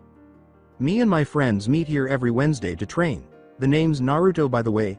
Naruto wrote something on a small scroll he had taken out and handed to Sasuke. Sasuke shook Naruto's hand and said, "Maybe I'll join, and I'm Sasuke." He then turned to head home. The home of Naruto. 2 months after creating Kotetsu, Naruto was now completing his final puppet for his group. This one would be his scouting puppet. It was shaped like a medium-sized panther and came with all the usual seals Naruto would put on his puppets, including the fire and waterproof seals, the anti-braking seals, the shock seal, the recall seal, the self-destruction seal, the sight and hearing seals, and the camouflage seal on his entire body for scouting, as well as a poison seal in each nostril, one for smoke and the other for knockout gas, a whip-like tail that could tie up and detach the person it captured, and its teeth had a poison that distort chakras, while its claws had a poison that paralyzed. When he was done, Naruto sealed it into his newly created tattoo, which featured each member of his team's shadow. Country Forest Fire. Naruto had heard of 6 bandit camps around the village, all of which were fairly well hidden, and he had already used his crow, black ant, and salamander puppets to take out the first one, sealing up the bodies to try the human puppet technique that Sasori mentioned. Naruto would be found outside the Leaf Village the following month because he decided that he needed to have experience fighting with his puppets if he truly wanted to become a puppet master. Some may wonder why Naruto would want to create human puppets, but the answer is straightforward. He wanted to exact revenge on anyone who would harm him or his beloved people. As you can see, even after he made friends with a number of clan heirs, he continued to be attacked, but that was just the way he was. The one incident that truly made him reconsider was last week, When he was leaving the Tetsu weapon shop after their weekly meeting, he was attacked by a number of villagers who threatened to harm his friends next, and he would have killed them if Ken hadn't intervened. When Naruto released Shadow to deal with the next camp, he began by using his scimitars to kill the guards from behind. When the camp began to realize that the attack was happening, Shadow shot Senbon out of his mouth and fingers before launching multiple smoke bombs to conceal his attacks. After removing his naginata, he proceeded through the smoke, eliminating the bandits one by one before approaching the final one and severing his head with a single, clean swipe. The next to be tested was Kunoichi, who, in contrast to Shadow's cunning, walked straight into the camp up to the leader, swaying her hips with each step. She leaned over and kissed the man before biting his lips and waking the others by having him scratch them with her fingers just enough for the poison to enter. After 2 minutes or so, the leader fell and began to bleed out of his mouth before passing away. The others attacked, taking the sei from her boots, and Kunoichi would fire off, throwing knives into the bandits farther away and striking them in the head for a quick kill. After finishing the last bandit, Naruto sealed the bodies and departed. The fourth camp was set aside for Kotetsu, and when he walked into the center of it, the bandits became alarmed by his demon-like appearance. In contrast to other camps, some of the men had bows and arrows, but they managed to reach Kotetsu because he opened his mouth and spit air out to stop the arrows in their tracks. Seeing that the others were pursuing him with their weapons, Kotetsu used his wrist guards to chop into the bandits, leaving gashes in them. Naruto then activated the chakra shield before drawing Excalibur, blocking strikes with his shield and slashing with his sword, leaving most of the men unharmed. When he was finished after finishing the last one, the leader rushed forward before Kotetsu slammed a foot on the ground, causing an earth wall to rise, allowing Naruto to throw a kunai into the leader's head, killing him. As he jumped out of the tree, he put the long bow back behind him and took out his 2 mini crossbows. Then, using the automatic loading seals on his arms, Sogekihei began firing bolts, killing the remaining bandits in the next camp. Naruto took Sogekihei and placed him in a tree, forcing him to channel wind into the arrows. Lining up the first shot he fired, the first arrow went through a whole line of bandits, killing 5. The next puppet on the list was Pride, who used the panther to stalk into the camp. Naruto saw that there were only 5 bandits, which was ideal for Pride. Pride made the panther jump at the back of the first bandit, biting into his neck before jumping off and slashing 2 others after wiping its tail. Pride approached the bandit and pushed some gas through its nose. The last bandit approached slowly so as not to startle the animal, but he saw the jaws of the panther open and a senbon shoot out into his chest. With all the bandits dead, Naruto went over and slit their throats. The last camp was all squalls, and when Naruto entered it, he wanted everyone to know that he was there for 2 reasons. First, to see if he could use the puppet and attack at the same time, and second, because the bandits had a girl his age bound up and appeared to be about to be raped. So Naruto had Squall shoot a few bullets first, then he went up to the girl to make sure she was safe. Squall was now slashing Lionheart, while hurling streams of fire and lightning at other bandits in a dance of death. Once all the bandits were dead except for one, Naruto approached him and looked into his eyes. Naruto said in a monotone, "I want you to know that you are going to be my first human in my collection. I've trained with ninja from the secret Heat Haze village, so you can't beat me, kid," the leader said, "and with the legendary siphon, no one can beat me." Right before Squall appeared and severed his head. After sealing the weapons and bodies, Naruto approached the girl and offered to help her up, saying, "My name is Naruto, are you okay?" Naruto uttered those words. The girl took the arm, stood up, and grinned, saying, "The name is Karen. Country Forest Fire. You're from Water Country, right? Why are you here?" After assisting Karen to the campfire, Naruto asked. Before rubbing her hands in front of the fire, Karen looked up from the fire and looked into Naruto's eyes. "Yeah, and I'm the last of my clan. The Hidden Mist village killed my parents right before I crossed the border," she said, her eyes watering. After Karen finished, Naruto resumed his conversation, putting a hand on her shoulder before she jumped up and began sobbing on his. "So if you're from a clan, did you have a bloodline or something cool like that?" he asked. Naruto inquired. "Yeah, my clan was called the Tsuketoru clan, and we could send an astral projection of ourselves off to anywhere we want to gather information or meet people," Karen chuckled. With eyes larger than his head, Naruto gazed at Karen in awe and said, "Wow, Karen, that seems so cool, you could do so much with that like." Naruto stopped staring off into space before recalling what Sasori had said in his scrolls. Sasori had a bunch of spies everywhere. I know he even has some in the leaf. Maybe I should start having some spies. When Naruto woke up from his reverie, Karen said, "Naruto, are you okay? I can't have you die on me, no, after all I owe you my life." "You know, Karen, I have a proposition for you. How would you like to become my head spy in the spy ring I'm about to build? Naruto asked. Pulling her up and grinning broadly. You would be ideal given your bloodline, and naturally, I would cover all costs, Naruto said, giving her time to consider. Well, I do owe you my life, and I heard the Leaf Village always help their own, bloodline or not, so I'm in. Karen told her new friend after giving it some thought. She knew that this would be her best option because she would receive the money she needed to survive and be able to support Naruto. Naruto smiled and reached around to his lower back, where he had a new seal tattoo that was shaped like a scroll, and held his orange and black sealing scroll with everything he owned. He took out a small green scroll with a yellow band around the middle and gave it to Karen, saying, "Here, take this and stay in the town close to here. I need you to stay low until I become a ninja, then we'll get you to become one too." Before they both stood up and left, she said, "Okay Naruto, I still need to master my bloodline anyway, so I'll give you a view when I do, okay?" Academy of Leaf Village Ninjas. Opening the door to the class, Naruto saw all of his friends sitting up top where he had instructed them to, with one seat open from right to left. They were Lee, Tenten, Hinata, Sasuke, Sakura, and Shikamaru.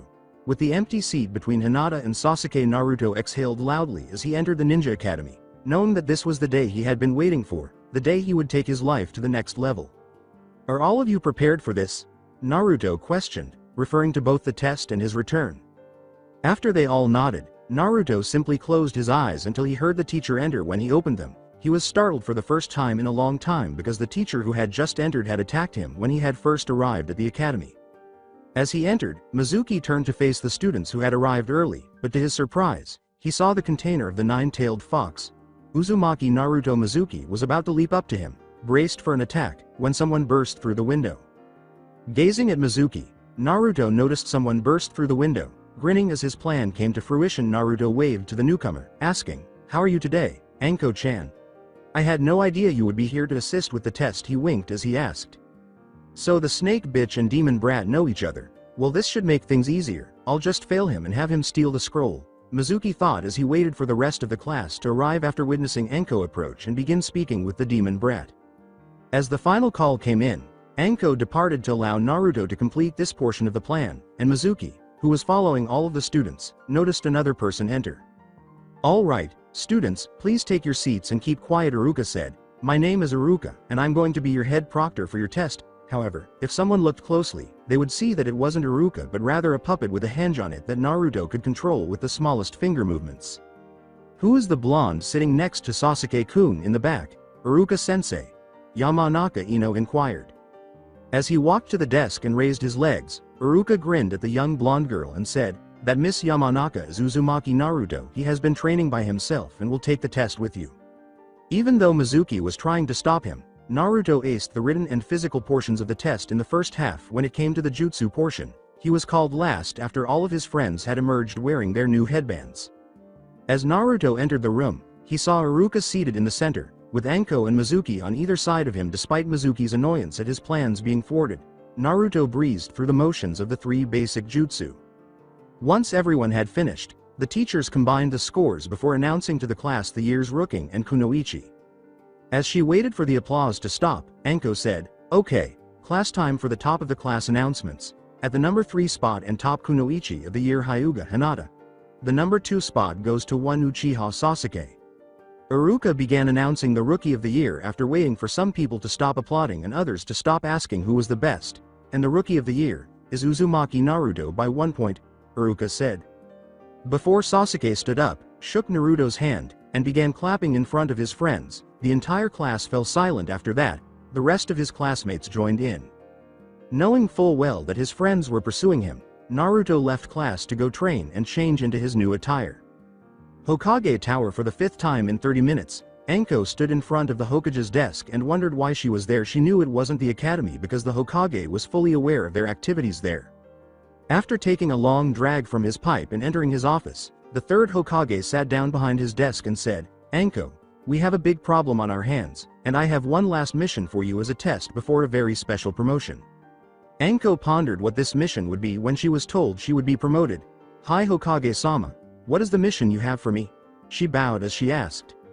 "I want you to apprehend Mizuki and bring him and the Forbidden Scroll of Seals back." He broke into the Hokage vault a short while ago. Seeing Anko become serious at the mention of Orochimaru, Sarutobi smiled and said, "But be warned, We have reason to believe that he has been working with Orochimaru and has some special jutsu from him." Before heading out to capture the traitor, Anko said, "Hi Hokage-sama, I'm on my way." Council chambers hidden. Sai, I want you to take all of Root except my inner circle and take out Mitarashi Anko, then meet me to talk to Uzumaki, Danzo said, grinning as he sat in his secret chambers with his second Sai standing next to him. "Hi Danzo-sama, but what about the stolen scroll and Mizuki?" Sai questioned his soon-to-be ex-employer. Before giving the boy the order to collect Root, Danzo said, "Let the snake whore kill him, and take the scroll back here." As Sai went outside to collect Root and inform the Hokage, she thought, "I'll get my retribution for what you did to me and my brother soon, Danzo, and the roots of your rotten plan will be pulled." Forest of Leaf Village. While getting a few items he lent to Haruka for his role in the academy, Naruto had just changed into his new clothes and was standing in the forest. He was standing with his hair spiked as usual at shoulder length, wearing a black sleeveless cloak similar to the fourth Hokage's, minus the flames, but with red leaves on the bottom, the kanji for red leaf in the middle, and a puppet scroll on his back. His scimitars were hanging on his hips with his belt and weapon pouches, and he was wearing standard ninja pants, but again, he was wearing dark green with black boots, a pair of sunglasses to see his puppet seals, and a black leather choker to speak through his puppets.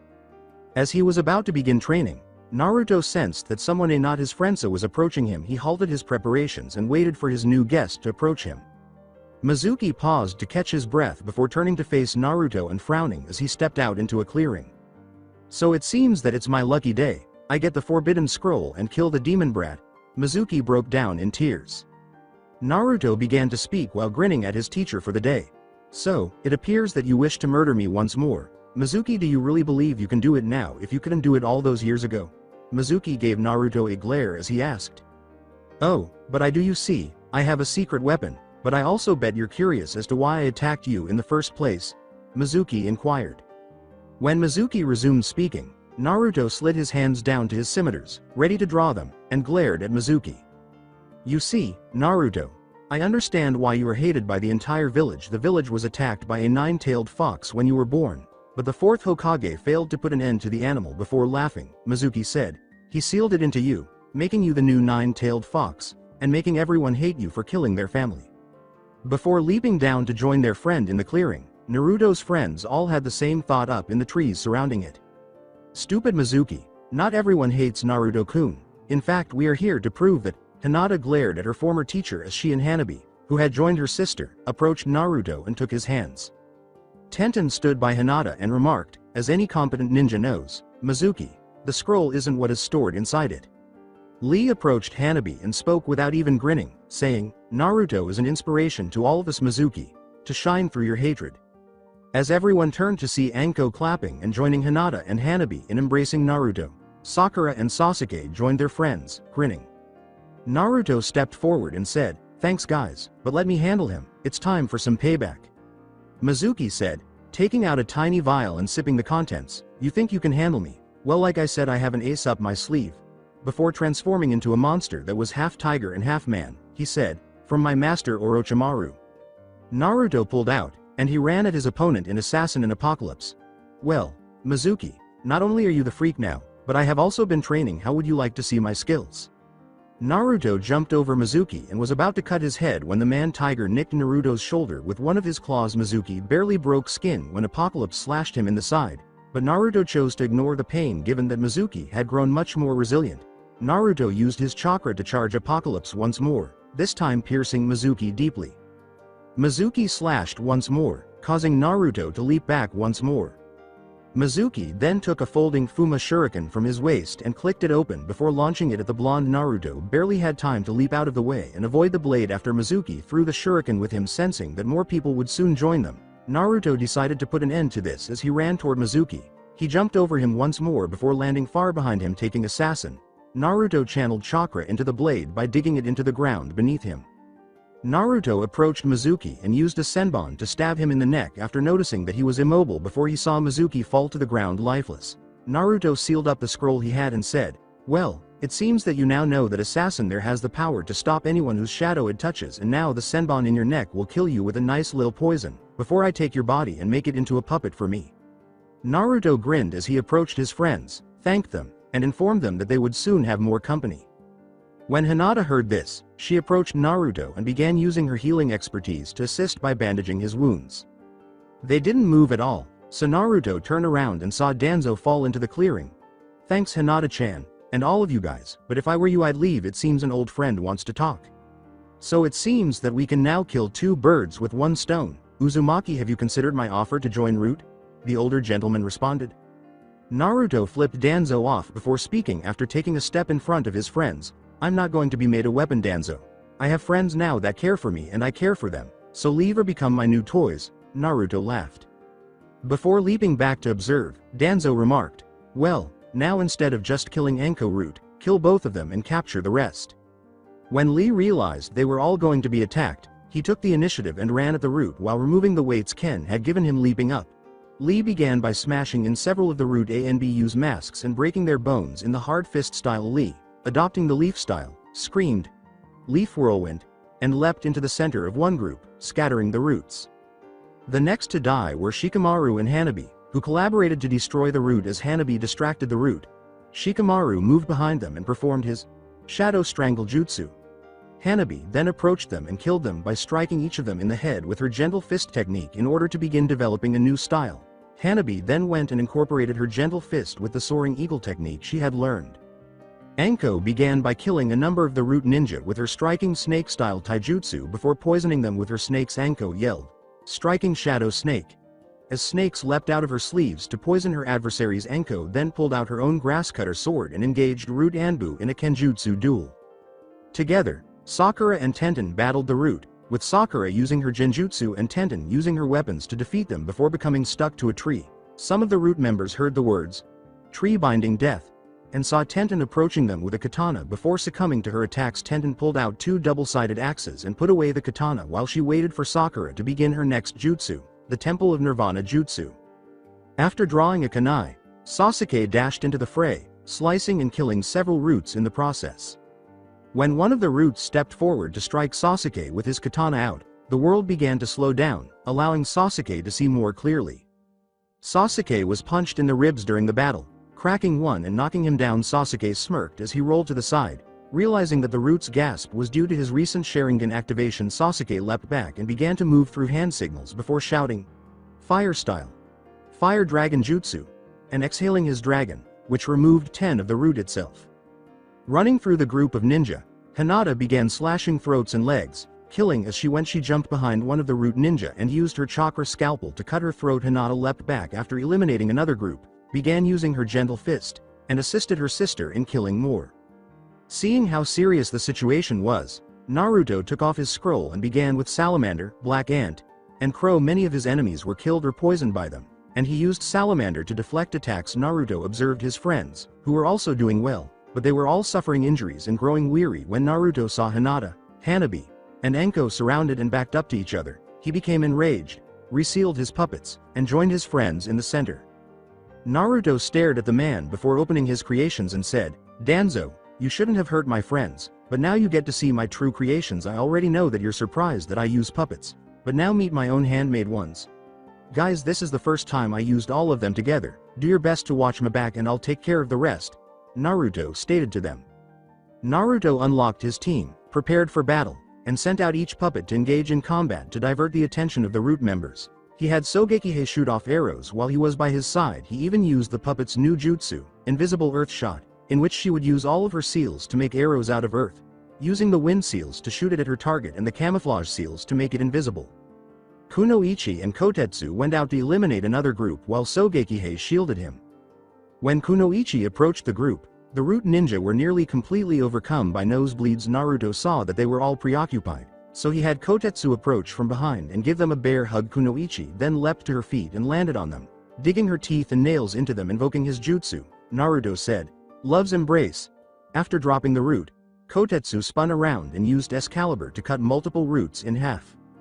Pride and Squall came next. Squall began by forming the Ice Flow Jutsu, which used his wind and water seals to freeze his adversaries in blocks of ice while allowing Pride to enter and use his Senbon to attack them. Naruto had Squall dash through and kill the frozen enemies with a swing of his blade or a shot from his gun while Pride was attacking them.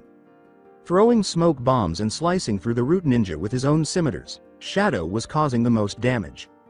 Only 10 roots remained in his group when the smoke rose, and Shadow used his finger senbon to shoot 5 of them down. Shadow used the legendary siphon, his naginata, to deal with the next 5. The root Anbu saw nothing but a spiral of darkness as he spun it in front of him when he hurled his blade at them. All they could see before their limbs left their bodies was the darkness of the void.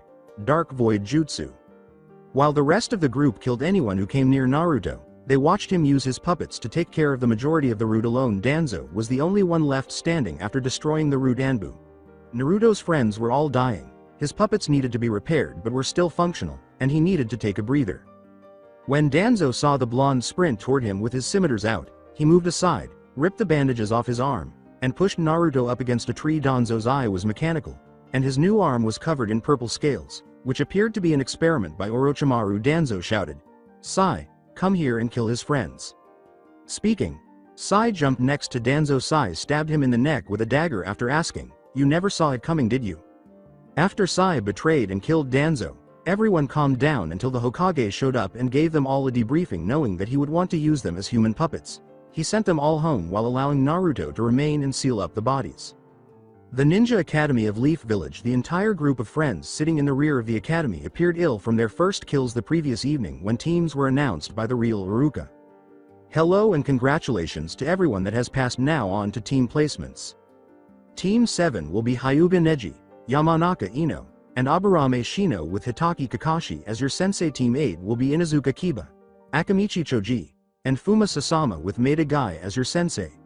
Iruka looked around and realized she had a big announcement to make for them all before they all departed.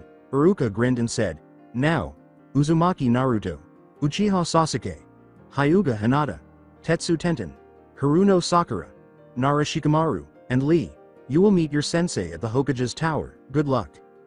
Tower of Hokage. Everyone was taken aback when they entered the Hokage's office and saw Anko standing there with the Hokage. Naruto shouted, "Well, old man, who's on my team?"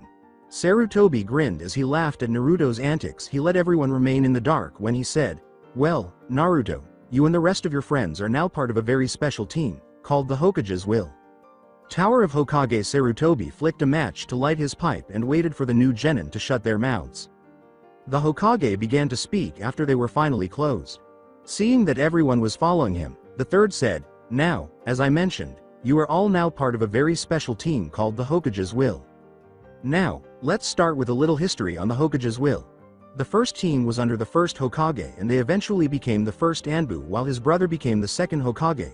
Now after that we have the second Hokage's team, which consisted of my own team along with Danzo's team. You may ask yourselves, why didn't I have a team or the fourth Hokage? Well, I took the Sannin on as my team while the fourth left us before he could start his own will." The elderly man was asked by Sakura, "Hokage-sama, 2 questions. First, why us, and then what is the job of the Hokage's Will?" The Hokage gave the young girl with the pink hair a smile as he responded to her query. Sarutobi took a puff from his pipe and went on, "Well, Sakura-san, to answer your first question, I picked you all for your talents, teamwork, and will of fire. You all have the potential to master each of your chosen fields.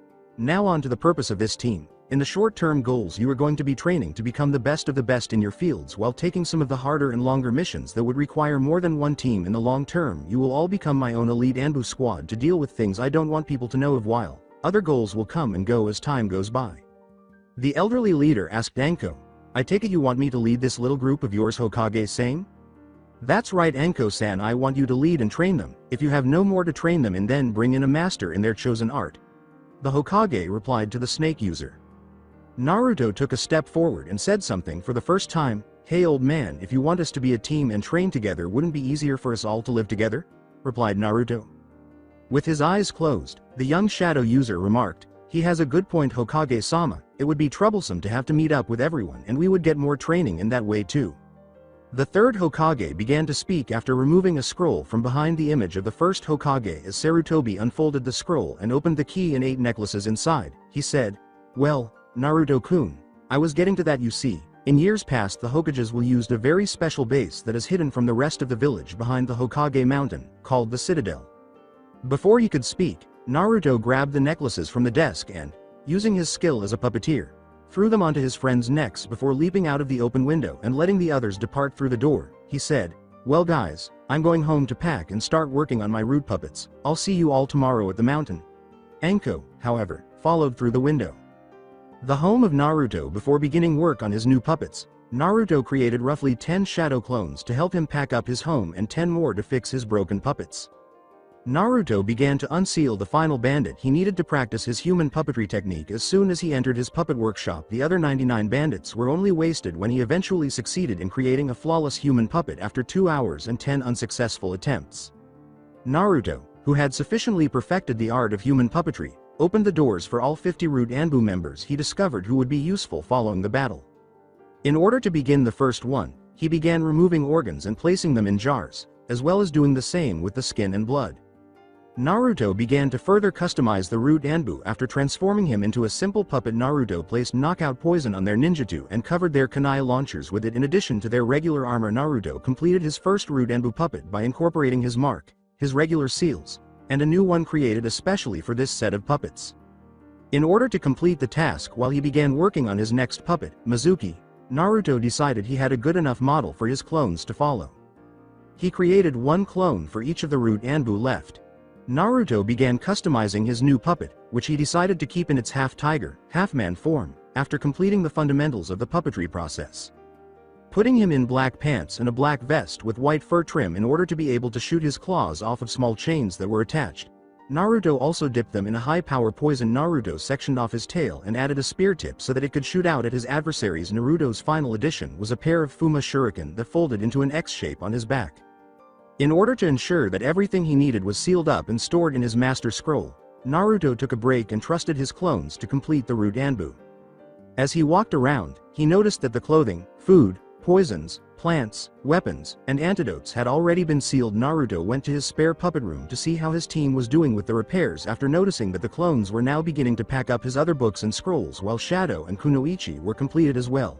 The other 3 were still under development. The basic 3 had already been completed and sealed. Naruto went to his room after realizing that everything was proceeding according to plan. Naruto picked up a pad of paper he used to sketch out new puppets and began writing down some ideas while he waited for his clones to finish so he could refute them. Naruto finished up for the evening by working on his Danzo puppet and getting ready for the first day with his team. The Citadel. The following morning, the entire Hokage's team waited for their new home and base to be shown to them by the Hokage and their team captain, Anko. At their rendezvous point atop Hokage Mountain, the genin formed a line and waited to be led to their base when they noticed their leader and team captain approaching up the trail. The Hokage led into a tunnel beneath the first Hokage and said, "I'm glad you all could be ready at such a short notice, so if you would follow me we can get to your new home." Anko waved her arm at their new home and base as they arrived at their destination. "Let me be the first to welcome you all to your new home, the legendary Citadel." The Citadel itself, a 4-story structure with 2 additional stories below ground, was the most exquisite thing some of them had ever seen. The Citadel was surrounded by 3 enormous gardens and numerous training grounds of various types. There was a large lake with a waterfall on the far side of the ground, and a medium-sized forest with a variety of animals and plants on the left of the lake. As of right now, this is your new home. I know the building doesn't look like much now, but it's meant to have you customize it and make it your own. Now before I leave and let you all set up, I need to tell you 2 things. First off, you will start having missions next week, so be ready. Next, as Team Hokage's, it is expected for you to take on apprentices when you hit the Chunin level. Well, have fun," the Hokage stated prior to leaving. Anko called her new team to attention as she walked in front of them and then gave them instructions. She went to the front door, cut her finger, and then ran it across the security seal. "Okay team, first things first, we need to set up some security and get everyone keyed into the security seals." Naruto pulled out his master scroll and opened a small black scroll while the others were keying themselves into the seals, just like Anko had done. With a red flush on her face, Hinata questioned her crush, "Naruto-kun, what are you doing with that scroll?" Before responding, Naruto assembled a small group of shadow clones and sent them off with the scroll.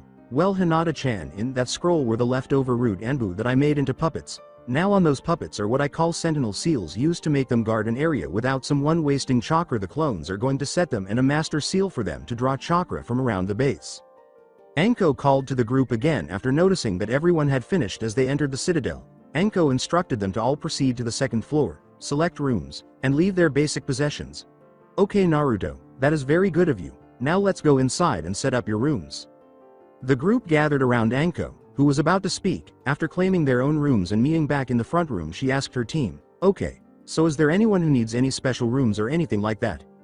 Naruto required a greenhouse, a sealing room, and a room for making puppets. There was nothing that Sakura and Sasuke needed. Shikamaru wanted a game room with a view of the clouds. Lee wanted a weight room to work out in. Tenten needed a forge to make some of her weapons, and Hinata wanted a medic room for her medication and practice. You hear that, Naruto-kun? I want you to make some shadow clones and get started on those rooms. If you have anything you want in those rooms, hand them to Naruto-kun's shadow clones now. Anko was beaming. Anko gave everyone the rest of the afternoon off after watching him make his clones and send them off, and she went to her room to unpack. Citadel Garden. Naruto, who had the afternoon off, went to one of the gardens to reflect on what had transpired without even shifting a dust particle. Naruto jumped into the ideal tree to meditate on and began to meditate on a mid-level branch. Hinata was searching for a place to create a Zen garden in the same garden. An hour later, Hinata was walking in front of the tree where Naruto was sitting when she looked up and noticed the calm expression on his face. Naruto opened one eye and turned to face Hinata. "Hello, Hinata-chan, is there something that I can help you with?" he said. Hinata paled in obvious shock at Naruto's actions. She bowed her head shyly and said, "No, Naruto-kun, I'm just looking for a spot for a nice little Zen garden. What brings you out here today?" "Oh, just getting lost on the road of life, and thinking about what has been happening. So Hinata-chan, would you like a hand with your Zen garden?" Naruto smiled broadly. Hinata nodded her head and grinned as she looked up at her crush with her eyes sparkling. Hinata said, "I would love for your help, Naruto-kun." An hour or so later, Naruto and Hinata were sitting on branches, having finished their day's work in their Zen garden. Each of them exhaled a sigh of relief at finishing, as perspiration rolled off their bodies. Hinata wiped her face with a towel and threw it to Naruto, saying, "Well, Naruto-kun, that was very peaceful, but I wish to know what you think about what's going on." Naruto replied, catching the towel Hinata threw at him, "Well, it's going to be different. We'll have harder missions and be expected to do better than others, but I also think that we will grow and become better people, more like a family than a team." Naruto continued before also wiping his face. As they dropped from the tree, they began to walk back to the Citadel. Just before they left the garden, Naruto took Hinata's hand and guided her behind a tree that was close to the fence. Nervously, Naruto said, "Hinata-chan, I need to ask you a question." With a deep red flush from Naruto grabbing her hand, she said, "Anything, Naruto-kun, I'll do my best to help you." As Hinata's blush deepened, Naruto said, "Well, you see, Hinata-chan, the real reason I came out here was to think about this one girl. You see, recently she has changed from a very shy girl to an outgoing and great kunoichi." Naruto smiled shyly and said, "Now you see, this kunoichi has been watching me for quite some time, and I've been watching her as well." Naruto kicked dust around and said, "Hinata-chan, what I'm trying to say is, will you give me the chance and be my girlfriend?" After hearing this, Hinata fainted and fell into Naruto's arms, just like her former self. When Hinata woke up, 10 minutes or so later, she was in Naruto's embrace. Hinata chose not to believe her voice, so she did the only thing she could. She gave Naruto a direct kiss on the lips. A few moments later, they both broke out in panting and gave her an equally forceful kiss in return. They took each other's hands and walked back to the Citadel, grinning at one another, to spend some quiet time together before heading out for training. Citadel Training Ground. Anko assembled her team at one of the larger training facilities later that night to conduct a skill evaluation. She created a shadow clone for each of them while accompanying Naruto on his evaluation. Anko's striking snake style was used to test Lee's ability to switch between his hard fist and leaf styles in taijutsu. Even though Anko was faster than Lee and had more power, Anko was able to avoid or block all of Lee's blows because Lee's style was too stiff to match Anko's more fluid style. However, Anko, not Lee, was ultimately the one panting from exhaustion, grinning and drenched in perspiration. Anko dismissed herself for the real Anko and told him to go train while he waited for the others to finish. In order to test Shikamaru's strategic abilities, Anko assigned him the mission of capturing her during her attack in 4 moves or less. With less than a second to formulate his strategy, Shikamaru came up with it and began implementing it while Anko was moving. Evading and assessing her approach, he began his plan by throwing a flash bomb in an attempt to blind Anko. Then, using the distraction, he threw a kunai to force Anko back into the trees. Subsequently, Anko found herself immobilized due to Shikamaru's shadow possession jutsu. Anko growled and said, "Wow kid, only 3 moves, impressive, now let me go." Shikamaru dismissed her after saying, "Actually it was 4 moves, I created a clone when I threw the flash bomb, all the kunai were fake." Tenten was the next to go up against Anko, who used her own grass cutter sword against her. Tenten herself unsealed a curved katana and removed a black and white scroll from her cleavage. The katana's blade was incredibly sharp and incredibly thin. It was made of pure silver and gleamed in the sunlight. The handle itself was adorned with a yin-yang guard and swirled in black and white. Anko circled Tenten and said, "Nice sword you got there, Buns. Where did you get it?" Tenten snarled in response before jumping at her new sensei with a savage grin. Tenten declared, "This sensei is my own hand-made sword Hitoshi." Tenten was now ferociously attacking Anko, sending sparks flying whenever their swords collided. Tenten, however, became serious after 10 minutes of evenly spaced swordplay. She stabbed the clone in the chest and, with a flick of her wrist, knocked Anko's sword out of her hand, ending the spar. Tenten snarled as he resealed Hitoshi, "That's for calling me Buns." Next, Sakura was put to the test in Genjutsu. After explaining that she would be on high genin level, Anko said, "Okay Pinky, bring on your worst, and try to trap me." It would be an understatement to say that Sakura was anxious. She always felt inferior to her friends, but now she was being tested. Sakura began to shape her chakra while flashing through hand signals. Perspiration streaming down her forehead. All that could be heard on the final one was a faint murmur of, "Circle of the Damned." A blood-red circle began to form beneath Anko, with kanji radiating outward from the center. Anko initially only saw the circle, but then skeletons began to rise from the ground and tear through the ground. All of these skeletons began moving in her direction at the same moment, eventually encroaching on her. They all continued to attack her until they began to drag her down to hell, despite the fact that she would swipe her kunai at them. Sakura muttered one thing as she dispelled the clone and stopped the genjutsu, rather pink than purple crazy bitch. As he waited for Sasuke to begin his ninjutsu test, Anko grinned and said, "Okay, duck, but hit me with your best shot." Sasuke flashed through hand signals, then stopped, his face wearing the traditional Uchiha snare. Sasuke shouted, "Earth style. Tremor jutsu," as the ground beneath the snake user began to tremble. Anko used her own jutsu, fire style, Phoenix Fire Jutsu, and jumped away just in time to avoid being engulfed by the ground. She shouted and shot tiny fireballs around the final Uchiha. Sasuke avoided all but one of the fireballs that struck him in the back of his head, setting his hair on fire. By ducking and rolling to the side, Sasuke began another jutsu and smacked his own head to extinguish the flames. Sasuke yelled, "Water style. Torrent Jutsu," and pointed his hands at Anko. A moment later, he was seen pumping his arms in and out while water poured out of them. Before puffing away, Anko remarked, "Who would have thought of a Uchiha using a water jutsu?" Anko left a dying fox for Hinata to tend to in her test area. Hinata discovered that it was poisoned and that she had a broken ankle. After using her diagnostic jutsu, Hinata went to the spot where the fox had been poisoned and began to extract the poison in an attempt to save its life. After completing that, Hinata used her sleeve to wipe the perspiration from her brow before moving on to the fox's back ankle and beginning to heal it. After completing the fox's ankle, Hinata bandaged it and placed it in her lap as it slept. Anko and Naruto went to their own clearing to complete his test. Keeping the best for themselves, she approached him with a sway in her hips and said, "So cutie, we've seen you handle a group of weak rude Anbu, but now let's see you take on a real ninja." Naruto barely saw the flick of Anko's wrist that sent a kunai in his direction as he watched his hips with a flick of his own wrist. Naruto pulled out one of his shuriken and sent it to intercept the kunai. Naruto drew Assassin and Apocalypse to block a blow from Anko's sword as he leapt back from her attacks. Following multiple instances of swordplay, Naruto managed to trap Anko's sword between his own scimitars by applying pressure to his scimitars.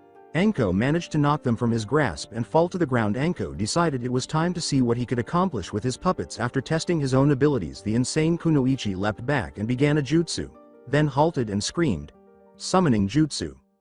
A 30-foot dark blue snake greeted Naruto as he scrambled to his feet and put away his scimitars. When Naruto saw Anko approaching from one side and the snake slithering toward him from the other, he bit his thumb before opening his puppet team.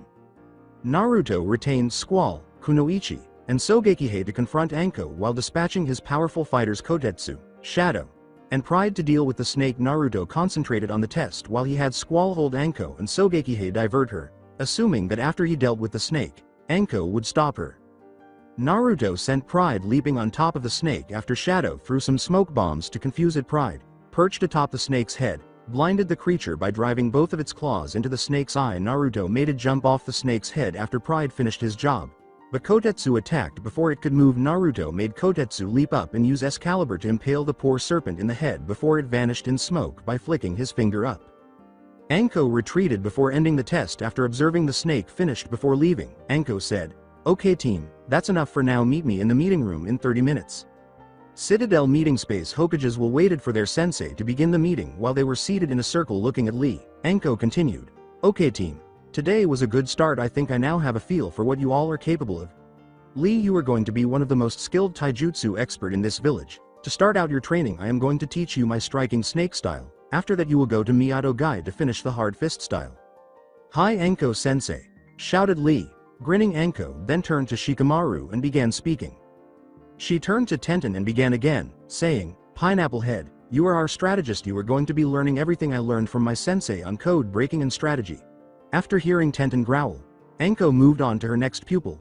Buns, you are our weapons expert. I'm going to teach you the finer points of swordplay before trading that for a different weapon. And you Pinky are one hell of a genjutsu user. Unfortunately I'm not, so I'm getting an old friend to help train you. Sakura and Tenten were both staring at their sensei now.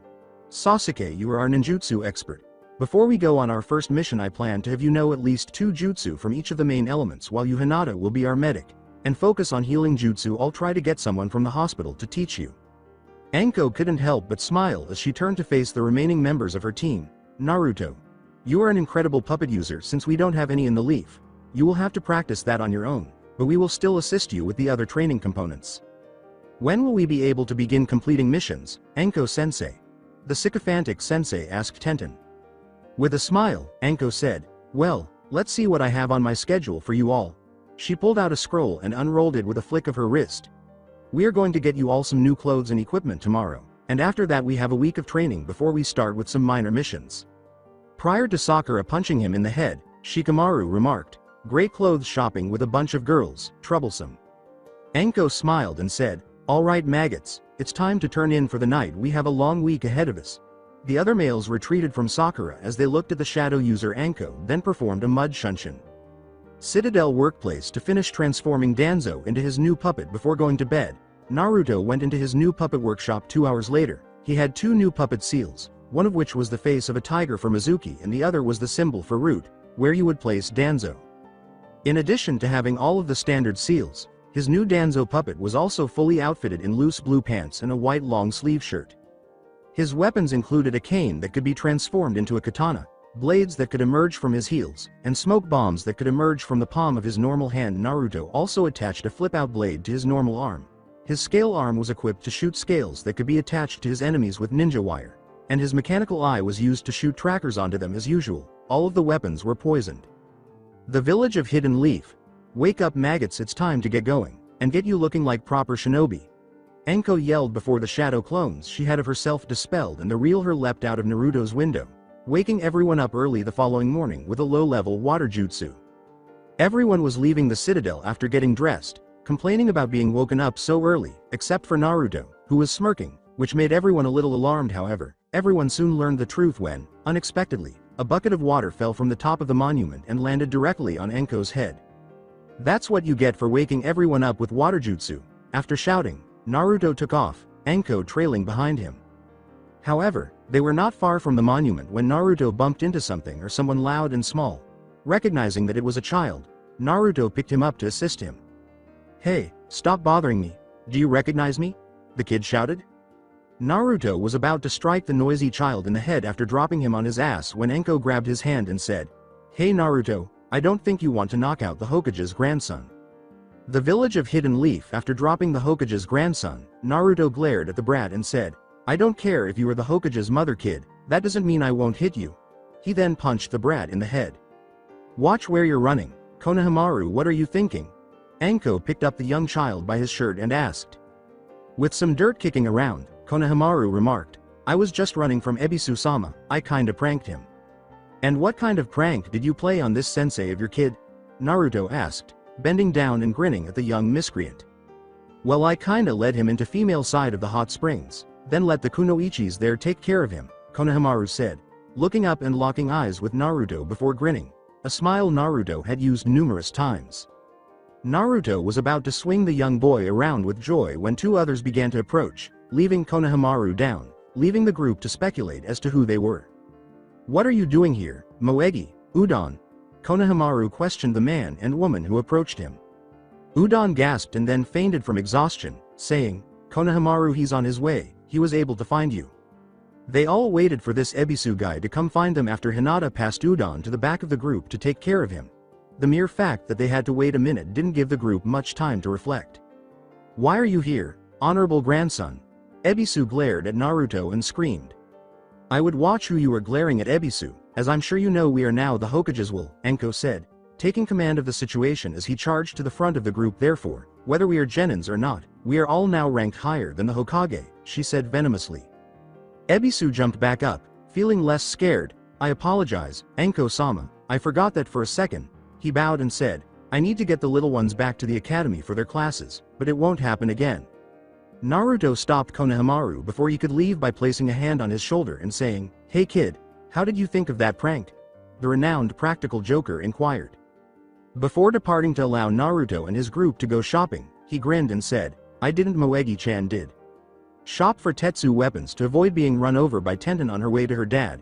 Everyone had to jump to the side as they entered the Tetsu weapon shop following the greetings. The team divided up to find the appropriate clothing and weapons.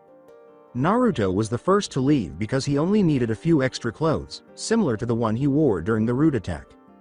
Next up was Shikamaru, who wore a black short-sleeve shirt with a long-sleeved fishnet shirt underneath, with his headband tied to his right bicep, and a pure black Chunin flak jacket with black shinobi pants that taped up just before his ankles. His new weapon was a pure collapsible spear that he could use for both close quarters and long-range combat.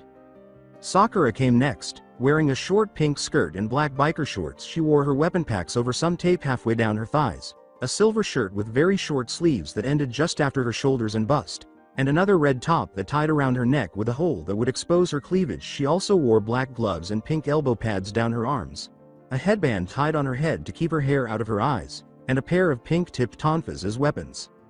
Sasuke was the next to emerge with the fewest changes, which were a green Chunin flak jacket and a short-sleeved black shirt, with bandages from his knees to his ankles and down to his elbows, a headband across his forehead, and his new daggers behind his back clipped to his waist. Tenten appeared wearing a cloud-style flak jacket a la Naruto, with her sword strapped to her back, a black shirt with gold trimming, and pants a new deep gray color that stopped at her knees and were belted by her headband. After that, Lee emerged wearing a typical Leaf Village uniform, complete with a green flak jacket, a headband around his forehead, taped ends on his shirt and pants, and coat on his forearms. Naruto thought Hinata was the most attractive of them all. She wore a lavender crop top underneath a long-sleeved fishnet shirt, black biker shorts with a lavender skirt that ended halfway before her knees, a black coat with lavender trim like Tsunade of the Sannin, a headband around her left arm, and her new scythe on her back with a chain around her waist. Her medical supplies were in a holster on her left ass cheek, and her weapon holsters were on her mid-thigh. Park in Leaf Village. Sakura wanted to go to the park, and Lee offered to accompany her, so the team parted ways after getting their clothes and supplies. As they approached a cherry blossom tree, they took a moment to rest. Sakura-chan, could you tell me how you feel about our new team thus far? Lee inquired. Well, we're all friends, and it won't be dull with Anko and Naruto around. Lee, how about you? The girl with the pink hair inquired. The soon-to-be taijutsu master turned his head to the side and remarked, "You're right, it sure won't be boring with Anko-sensei or Naruto-kun, but there is one other person on our team that I find very interesting." Yeah, and who might this be, Lee? Let me guess, you have a crush on Tenten, huh? The young genjutsu user asked. Staring at Lee, she laughed as she asked. No, even though Tenten is a really kind person overall, it is not her. Lee turned to face her and said, "You are the one that I like and find very interesting. Sakura-chan, every time I see you, my will of fire burns brighter." Sakura blushed more than Hinata did around Naruto as she stared into Lee's eyes. Well, Lee, she started to say before being interrupted. I'm a second-rate shinobi who can only use taijutsu, so it's okay that no one could like me, he said. I'll leave you alone and see you at the Citadel, and then he stood up to leave. Lee-kun, you are not a second-rate shinobi, and yes, even though you can only use taijutsu, you are one of the best masters in the entire village, Sakura said, stopping him before he could take a single step by pulling him into a bone-crushing embrace. Sakura added, "And I would love to go out with you." Before enticing Lee into a kiss, they both sighed as they sat back down by the tree, Sakura leaning into Lee, who was beaming broadly. Waterfall at Citadel. Another couple had already returned to the Citadel and made the decision to visit the waterfall while Lee was confessing his love for Sakura. That couple was Shikamaru and Tenten. Unlike Lee, who went to the park to spend time with Sakura, Shikamaru chose this location merely to observe the clouds, but he discovered that he preferred another view, that of Tenten swimming in her black and gold bikini. After exiting the tiny lake, Tenten saw that Shikamaru was staring at her with a dazed expression instead of the clouds. Tenten said, "Hey Shikamaru, do you like the view?" and then posed for him. Only a slight flush and a muttered, troublesome, were all she could get from the shadow user before he turned back to the clouds. Tenten became enraged when he was called troublesome while she was trying to look nice for a guy. She yelled, "Troublesome, I'll give you troublesome pineapple head," before scooping him up and tossing him into the lake. "What in the world did you do that for?" Shikamaru yelled back, spitting out the water he had nearly swallowed. "I did that because you were the one that is so troublesome. I saw you looking at me the whole time, and when I posed for you all I got was a troublesome," Tenten said, plunging into the water after him and swimming straight up in his face before she began to abuse him more severely than his mother ever had. Tenten, who was out of breath, glared at him. "This is why you don't have a girlfriend, because you think everything and everyone is so troublesome that you don't even know when someone is flirting with you." For the first time in his life, Shikamaru remained silent and waited for Tenten to finish her tirade instead of saying anything disruptive. "As I mentioned earlier, did you enjoy the view?" She smiled and blushed as she finished her statement. For heaven's sake, Shikamaru considered saying, "troublesome," since that's what this girl was doing right now, but he changed his mind. "Well, Tenten-chan, yes, the view was pleasant, even better than observing the clouds." As she helped Shikamaru up so they could walk back hand in hand, the weapons mistress remarked, "You're taking me to dinner tonight for being so troublesome, so let's get dried off and change." The Tower of Hokage Anko led the group in team building activities for the remainder of the week, warning them that they wouldn't receive any more instruction until she felt their performance as a unit was sufficient. They were at the Hokage's tower because, at the end of the week, Anko believed they were competent enough for both their first mission and regular training. Anko had her team wait by the back wall as she entered the mission room. Anko told her leader, "Hokage-sama, I think my team is ready for their first mission." He took a scroll from his robes and tossed it to Anko, who caught it, saying, "Good, I have the perfect mission to test out the Hokage's will. You are to take this scroll to the Fire Lord. It is telling him that a new Hokage's will has been made. After that you are to come back along the border of Fire Country and Wind Country. There has been some bandit problems I want you to take care of," the elderly leader instructed the group. "I guess this is what you meant by bigger and longer mission, all of that for a genin team. Well, they're talented, so I accept." Anko nodded. The third Hokage stood up and walked to the front of the desk, grinning at the new group. Sarutobi smirked and said, "Now I expect great things from you, and Naruto, don't embarrass yourself in front of the Fire Lord." Naruto asked his grandfather figure, "What time do we leave Hokage Gigi?" Before dismissing the team, Sarutobi stated, "You are to leave tomorrow. Today train and rest." Citadel training ground. Anko had the team practice for their next mission for the remainder of the evening. She herself walked around with a scroll to make notes on what they needed to work on, and a shadow clone to assist each of them. Anko was training Tenten on her sword. They had reviewed the fundamentals, and Anko claimed that at least half of her more sophisticated forms were superior to her own. They also discussed how she could channel her chakra into her sword using the new seal Naruto had taught her. Despite her inexperience, she was now able to enhance the sword so that it could instantly cut kunai thrown at her. The shadow clone jutsu was the final item Anko planned to teach her, claiming that although she might only be able to create 2 or 3 if she was lucky, it would aid in her training and a jutsu that she would learn from another swords master. Before declaring that Lee had mastered the fundamentals and mid-range moves and only needed some of the more complex ones, Anko had Lee begin by reviewing his hard fist kata. Anko then instructed Lee to begin stretches that would improve his dodging abilities and give him the flexibility to employ the striking snake style. The snake mistress began reviewing the first set of kata when she realized Lee would not be becoming any more flexible that day. In order to expand his ninjutsu repertoire, Sasuke was also taught the shadow clone jutsu. In addition, Anko completed his list of jutsu, giving each element both an offensive and a defensive jutsu techniques such as lightning style, shocking grasp, and wind style. Great breakthrough allow the user to shock or upset their nerves by channeling chakra into their hands. She also taught him each element's wall jutsu, which were the most fundamental and required little elemental manipulation, much like his offensive jutsu. In addition to teaching Shikamaru the fundamentals of the other major villages' codes, which she had learned from Orochimaru, she also drilled the Leaf's secret message code into his mind. She then allowed him to practice some of his family's jutsu before teaching him the shadow clone jutsu, which he could use to practice manipulating shadows. Anko made Sakura run around the lake to boost her chakra after noticing that she lacked it for the shadow clone jutsu. Anko went over some of the fundamental kata of Sakura's new tonfa while her friend was still teaching her own team. While Anko poisoned various animals with her snakes, Hinata practiced extracting poison. She could only make one shadow clone. Just like Shikamaru, in order to make her Jukin even more lethal, she was also taught how to combine it with her chakra scalpels. With his wire and trackers, Danzo was more of a capture puppet than Naruto, who was practicing with his Mizuki. On the other hand, was more of a mid-power attack puppet with range and speed. He pulled out 2 scrolls. One marked Danzo and the other Mizuki. Once he had mastered the fundamental motions, the history, weapons, and jutsu that the puppet was familiar with or would use were all contained in these scrolls. Citadel meeting space. Following training, they all went to the meeting room to rest and get some food and water. Anko pulled out a few sheets of paper and distributed them among the group. Okay everyone, good practice today. Now I want all of you to channel your chakra into the paper to see which element is your main element. She smiled. Sakura had wind, Hinata had water, Tenten had lightning, Shikamaru had earth, Naruto had lightning, and Sasuke had fire, but he also had a little bit of each element from his training.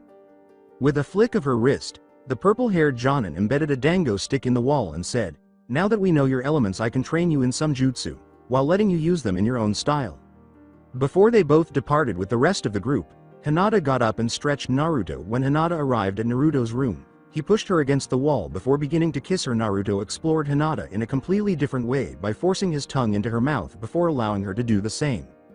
The room of Naruto. A ghostly figure materialized in front of Naruto later that evening as he sat in his room brainstorming a new use for his puppets.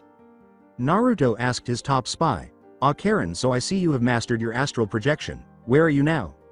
She informed her leader of her plan, saying, "I'm on my way to the Hidden Sand Village, to recruit some spies, then from there to Mist through Wave." Naruto walked to his bed, sat down, and then yawned and turned off his light.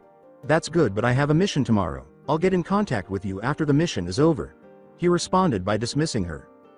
Gate of Leaf Village. The following morning, the Hokage's will was prepared to depart, and with the Hokage present to bid them farewell, the team set out on a mission that would forever alter everyone's lives, but especially Naruto's, because he will discover something that will cause specific things to begin to occur that will have an impact on the entire world.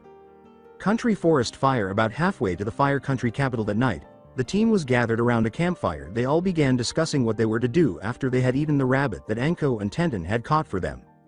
Anko wiped her mouth on her coat sleeve and said, "Well team, are you ready for your first real mission?" Sasuke used a senbon to extract something from his teeth and said, "Hi sensei, but what are we going to be doing until we get to the capital?" Anko turned to face her student, gazing at him as if he were a second head. "What do you think we're going to be doing? I have to have you all past Chunin level by the exams. We're going to be training tonight. You will be going over what I taught you this past week, along with some chakra building exercises." Sakura had one more question before they started their training sessions. With stars in her eyes, Sakura asked, "Anko sensei, have you ever been to the capital? What's it like?" Then Anko stood up and moved to the middle of the crowd. The capital is just as big as the village, but with a lot more stores and even an area with hotels for all of the ninja. The purple-haired ninja grinned and said, "Now, I want you all to be on your best behavior when we do get there. This is one of the most important missions you may ever have politically." Following that, everyone stood up and began reviewing the lessons from the previous week. In addition to practicing chakra control, while Sakura was practicing her genjutsu and tonfa, Hinata was practicing her chakra scalpels, Naruto was practicing with his puppets, Tenten reviewed the kata Anko taught her for the sword, Lee worked on the striking snake kata, Sasuke was practicing the jutsu he had learned, and Shikamaru was simply honing his control. After breaking camp the following morning, they all formed up to depart, intending to meet the Fire Lord at the capital shortly after lunch. Wearing the clothing the Hokage had purchased specifically for this meeting, they arrived on time in front of the capital's gates. The palace of the Fire Lord. As they entered the Fire Lord's palace, they waited for the enormous doors to open in groups of 2, with Anko at the head. When the doors finally opened, everyone entered, separated, and stood in front of the mats before kneeling and waiting for their lord to speak. A rather well-built man wearing traditional robes said, "Rise, loyal ninja." They all got to their feet and sat down on their mats to wait for the Fire Lord to speak. The Fire Lord asked, a smile creeping across his face as if he already knew, "Now if you could tell me why Hiruzen was so insistent on me meeting this one certain team." Anko stood up and bowed before speaking on behalf of her team. The snake ninja spread her arms and said, "My lord, I am proud to introduce the new Hokage's will." "Ah Anko-san, I haven't seen you since that mission to guard my daughter, and who are these other members of your team?" he inquired to the Jonin. She began pointing out everyone starting to her right as she signaled for her team to stand up. She allowed Shikamaru to bow and said, "Nara Shikamaru, heir of the Nara clan and our strategist." Before permitting Anko to continue, the lord said, "The Nara heir, you know one of my advisors is from your clan." Anko went to her next, gesturing for Tenten, Tetsu Tenten, the next weapon mistress of the Leaf Village. The Fire Lord grinned and said, "Ah Tetsu, my samurai all get their swords from your father's store." Sasuke came next. "Uchiha Sasuke, the last loyal member of the Uchiha clan, and an ninjutsu expert," said Anko. The Lord nodded slightly and said, "Ah, the last honorable Uchiha, may you do well and bring honor back to your clan." Anko began again, gesturing for Sakura to stand next, "Haruno Sakura, our aspiring genjutsu mistress." As the Fire Lord spoke, he nearly widened his eyes at her hair. "I wish you luck in your training, Haruno-san." Anko walked over and got Lee up next. "Lee, the taijutsu master and beast of the leaf." The Fire Lord grinned and remarked, "Lee-san, I see that Guy-san is going to have some competition in the coming years." "Hyuga Hinata, heiress of the great Hyuga clan and our team's medic," then Anko said. The Fire Lord grinned and said to Hinata, "Well, let's hope that the Hyuga have given us a medic that can rival the Sannin Tsunade." Anko approached Naruto and gestured for him to stand up, and last Uzumaki Naruto, our team's and village's resident puppet master. "I've heard of you, young one, a shinobi that is bringing the legendary art of puppetry to the Leaf and Fire Country." The Almighty said. The Lord got up and grinned as he walked them out, saying, "Now I know that you all have an important mission to get to. But you need your rest. I already have some rooms rented out for you at our finest hotel, so go have some fun." Bandit camp in the Fire Country. The following day, the team set out to locate the bandit camp they needed to clear by traveling to the border. The team began talking about their plans after stopping in a small area of the clearing. Anko asked their strategist, "Okay Shikamaru, what does our intel say about these camps?" Shikamaru responded, taking his gaze away from the clouds. "Intel suggests that there are 2 bandit camps on the border. The first one we will come up to is a smaller one, about 10 to 20 bandits. The last one is the larger one with an unknown amount of bandits. Then to start off the attack on the first camp, I want Sakura to cast a genjutsu on it before Lee and Sasuke to take the front, while Naruto and Hinata take the back. Next up Shikamaru and Tenten will take the right while I take the left. We make sure that no one escapes. Killing is acceptable if you must, but I want one alive to question." Anko explained the strategy for the assault. Naruto got up and began to walk away. Before turning to speak, he jumped into the trees after saying, "What are you waiting for? Let's get going." As they approached the first bandit camp, Anko gave the order for everyone to line up. Sakura began her genjutsu by leaping up into a tree, which would conceal her teammates until they made their initial move. Hinata began attacking the bandits from behind with her chakra scalpels, severing 2 of them by slitting their throats and capturing the other by severing his tendons in his legs. Mizuki, Shadow, and Kunoichi were sent out by Naruto to attack the individuals in front of him. He had Mizuki leap out of the trees and slit one of the bandits' throats while aiming his claws at another. After Kunoichi had first killed one of them in the head with one of her arrows, 2 of the bandits were killed when Shadow appeared between them and drove his scimitars between their spinal columns. As soon as the first strike began, Lee, who had not yet perfected the striking snake technique, charged in to take the lead with his hard fist style. Sasuke then entered using his fire style, Phoenix Flare Jutsu, and eliminated 5 of the bandits on his own. Tenten began hurling kunai and shuriken at the remaining bandits, aiming and striking all of their vital spots, but they were stopped after 2 steps by Shikamaru's shadow possession jutsu. Anko emerged from her hiding place, impressed that her team had defeated the entire bandit camp without her assistance. Anko gestured for her team to return to camp for a brief debriefing and to question the lone bandit they had apprehended. Country Forest Fire. Anko brought Hinata and Naruto to assist in questioning their new prisoner after bringing the apprehended bandit back to their camp in order to prevent the bandit from moving. Naruto used his chakra strings to tie him to a tree. Hinata was present to ensure that Anko didn't kill him. Before she began to use her weapons and snakes, Anko began by asking simple questions. Anko called forth some snakes to frighten the man and said, "Now scum, I'm going to ask you some questions, and if you answer them right then I won't have my pets here hurt you." The bandit began to sweeten as he darted his eyes in an attempt to find a way out, and it scared him. "First off, is this the only bandit camp you know about?" replied Anko. The bandit gained some courage because he knew what would happen to him if his boss ever discovered that he had told these shinobi about them prior to spitting in Anko's face. The bandit declared, "I'll never tell you, you filthy slut." Anko turned her head to show the bandit why she was smiling while wiping off the spit, but before he could even comprehend her motivation, a snake approached and bit his thigh. Now that wasn't nice. Now was it? Now that snake was not poisonous, but the next one will not only be poisonous but also higher up. Anko replied with a sarcastic grin. Then Hinata approached him before striking him in the shoulders. She cut off his chakra points. "Now I'll ask you this time, is this the only bandit camp you know about?" she asked. No matter what the boss does to me, he wouldn't dare try that, the bandit thought. Like any other man, the man began to speak when he saw Anko approaching with another snake around her wrist. Okay, I'll talk. We have one more base about 30 miles east of here still on the border. The snake mistress stepped forward and remarked, well, that saves you this time, but we're not done yet and my snake is still hungry. Naruto stopped Anko's progress by stepping in front of her. The puppet master asked with a foxy grin. Now, as a guy myself, I'm not gonna let that happen, so if you answer me, I'll untie you, okay? Now all I want to know is if this other camp is bigger and who is in charge. The bandit responded gratefully for the assistance of the one member of the group, saying, the next camp is twice the size. The leader is missing Nin from the hidden Heat Haze village, and he has about 100 bandits with him. Naruto released the strings of his chakra and said, thank you for the information, now as I said, you're untied. The man was about to thank Naruto when he turned around and saw the kunai that had killed him by piercing his skull. Before they left with the rest of the group, Naruto remarked, I never said I would let you live, well we have location, let's go. Wind country border fire country. When they reached the bandit camp's edge the following day, they could see the clear size difference just by looking at it around the perimeter. Guards were positioned every few feet, and in the middle, the tents were all gathered around a single, larger tent that held the leader. Shikamaru took the initiative and began outlining their strategy for destroying the bandit camp. Shikamaru began to complete his plans after noticing that everyone nodded.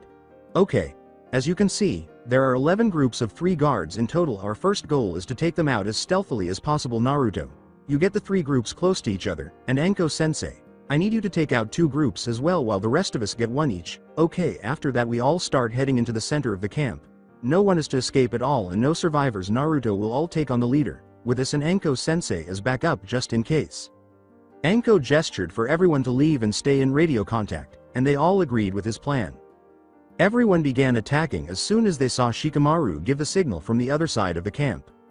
While Lee ran up and struck each bandit's jugular with his striking snake style, Tenten's group was killed by 3 kunai through the head.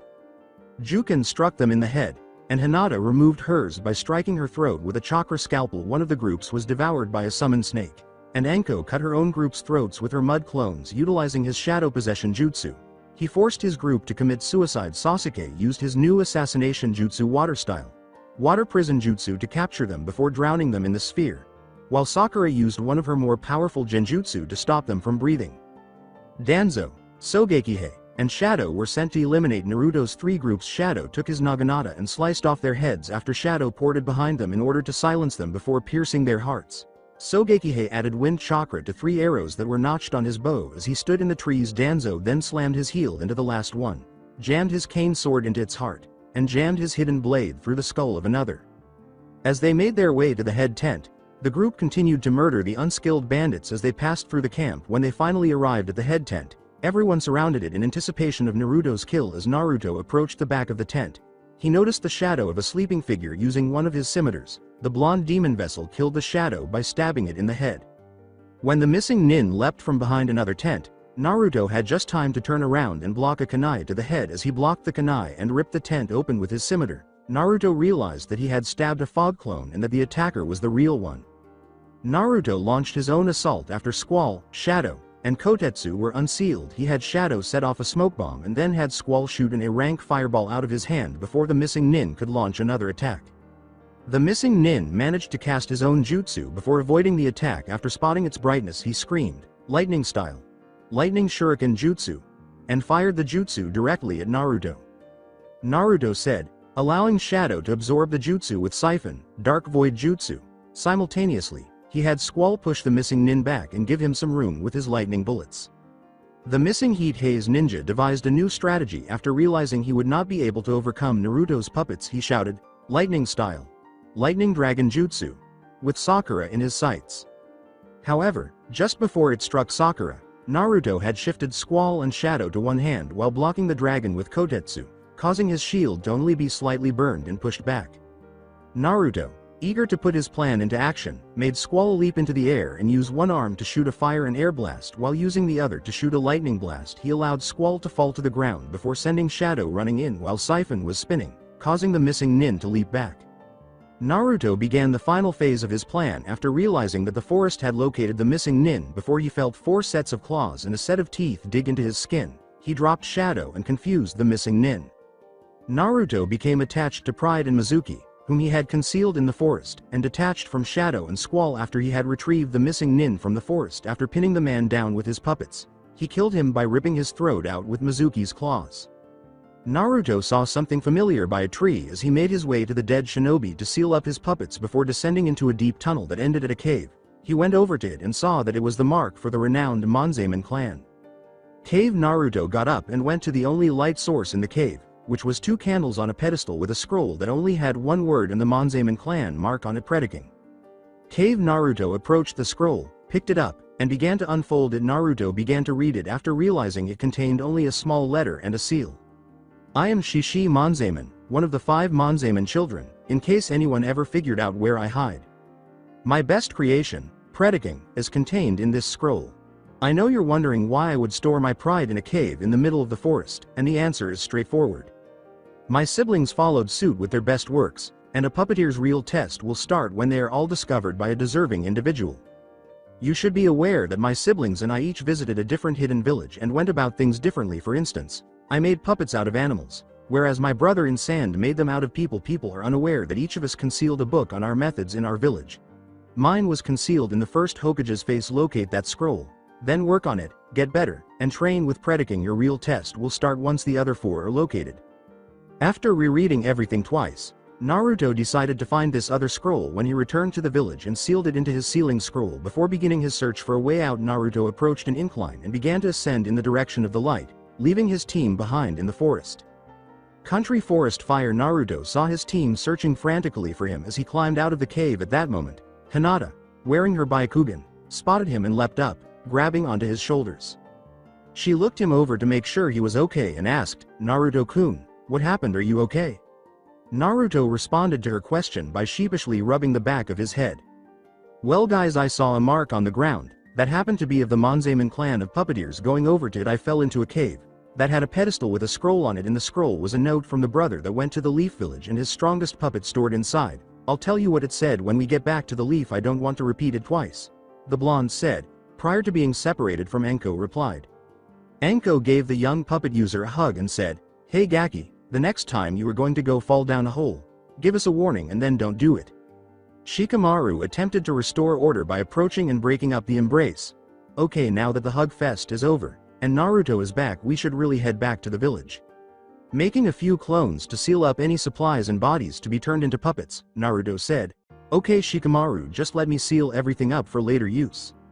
The Hokage Tower. The Hokages will enter the office and began to deliver their mission report. The bandit camps they encountered came after their report on the Fire Lord to help them adjust to the responsibility. The Hokage ultimately ordered them to write their own reports. Naruto was the only member of the team to remain, and he informed the others that he would see them later at a training ground. The young genin was asked by the 3rd Hokage, Naruto, now what can you tell me about this scroll and cave you found? Naruto took a step forward and began to describe his underground adventure. The cave I fell in housed a scroll from one of the children of the Monzaman clan, the founders of the puppet jutsu. This scroll was from Shishi Monzaman, one of the 3 brothers. It said that not only did it house his most prized puppet Prediking, but also told me the location of a scroll with his knowledge and techniques in it. The user of the puppet finished. Having raised his eyebrows, Sarutobi said, and where might this scroll be, young Naruto? The scroll said that it was hidden somewhere on the face of the 1st Hokage. I'll be going there later today to find it, the young Jinchuriki said. Now when do you think you will have this puppet up and running? It should be a great asset to the Leaf, the instructor inquired. Naruto responded by shrugging his shoulders and tapping his finger to his chin in thought. It should be done sometime during the Chunin exam. I have a few other projects in mind as well for around that time. Before escorting Naruto out, the elderly professor remarked, okay, that should be good. I don't know, but I have a bad feeling about this year's exam. The 7th training ground. Naruto realized he had a few minutes before everyone else arrived at training ground 7, so he made a few shadow clones and sent them off to unload his scrolls, work on the bandits for more security puppets, and finish his mission report. He only had to wait a few minutes for the rest of his friends to show up. In addition to the rest of his team, Team 7 and 8 also showed up. Hey guys, what's up? Naruto shouted, gesturing to the group with his hands. Kiba rushed up, followed closely by Akamaru, and asked, Yo Naruto, how's it been man? Naruto laughed when he saw Kiba on the ground and sidestepped the tackle that was headed his way. Not much dog man, "We just got back from our first C-rank mission, how have you guys been?" replied Naruto.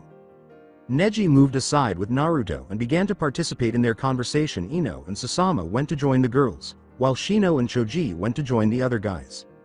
Neji smirked and bowed slightly as he said, "Not much, Naruto-san. We are going to be going on a joint C-rank mission, in 2 days after we have some teamwork training."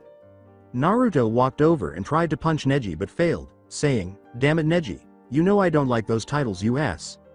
Kiba began to boast about their mission as he straightened up after laughing so hard he pumped his hand in the air and said, "Yeah, it's going to be a border patrol mission between here and Stone." As they engaged in a verbal sparring match, the blonde puppet user yelled, "Yeah, whatever man, we just got back from border patrol from here and Sand, even taking out 2 bandit camps along the way." The remainder of the meeting proceeded as planned, with everyone catching up before the Hokages will had to deal with their own training and the other 2 teams had to go train. Hokage Mountain Tenten and Shikamaru set out to set up a picnic they had brought from the Citadel by walking to the summit of Hokage Mountain. Tenten was lying on top of Shikamaru as he lay down to observe the clouds after they had eaten their little lunch. "You comfortable?" Shikamaru asked, drawing her nearer to him by wrapping his arms around her shoulders. Tenten responded to his query with a smile. With a slight smirk, she said, "Yeah, it was just too troublesome to lay on the ground." Shikamaru could only smirk at himself when he looked down before turning back to the clouds. He laughed and got a slap on the chest from the mall for saying, "You know, for a woman, you're not that troublesome yourself."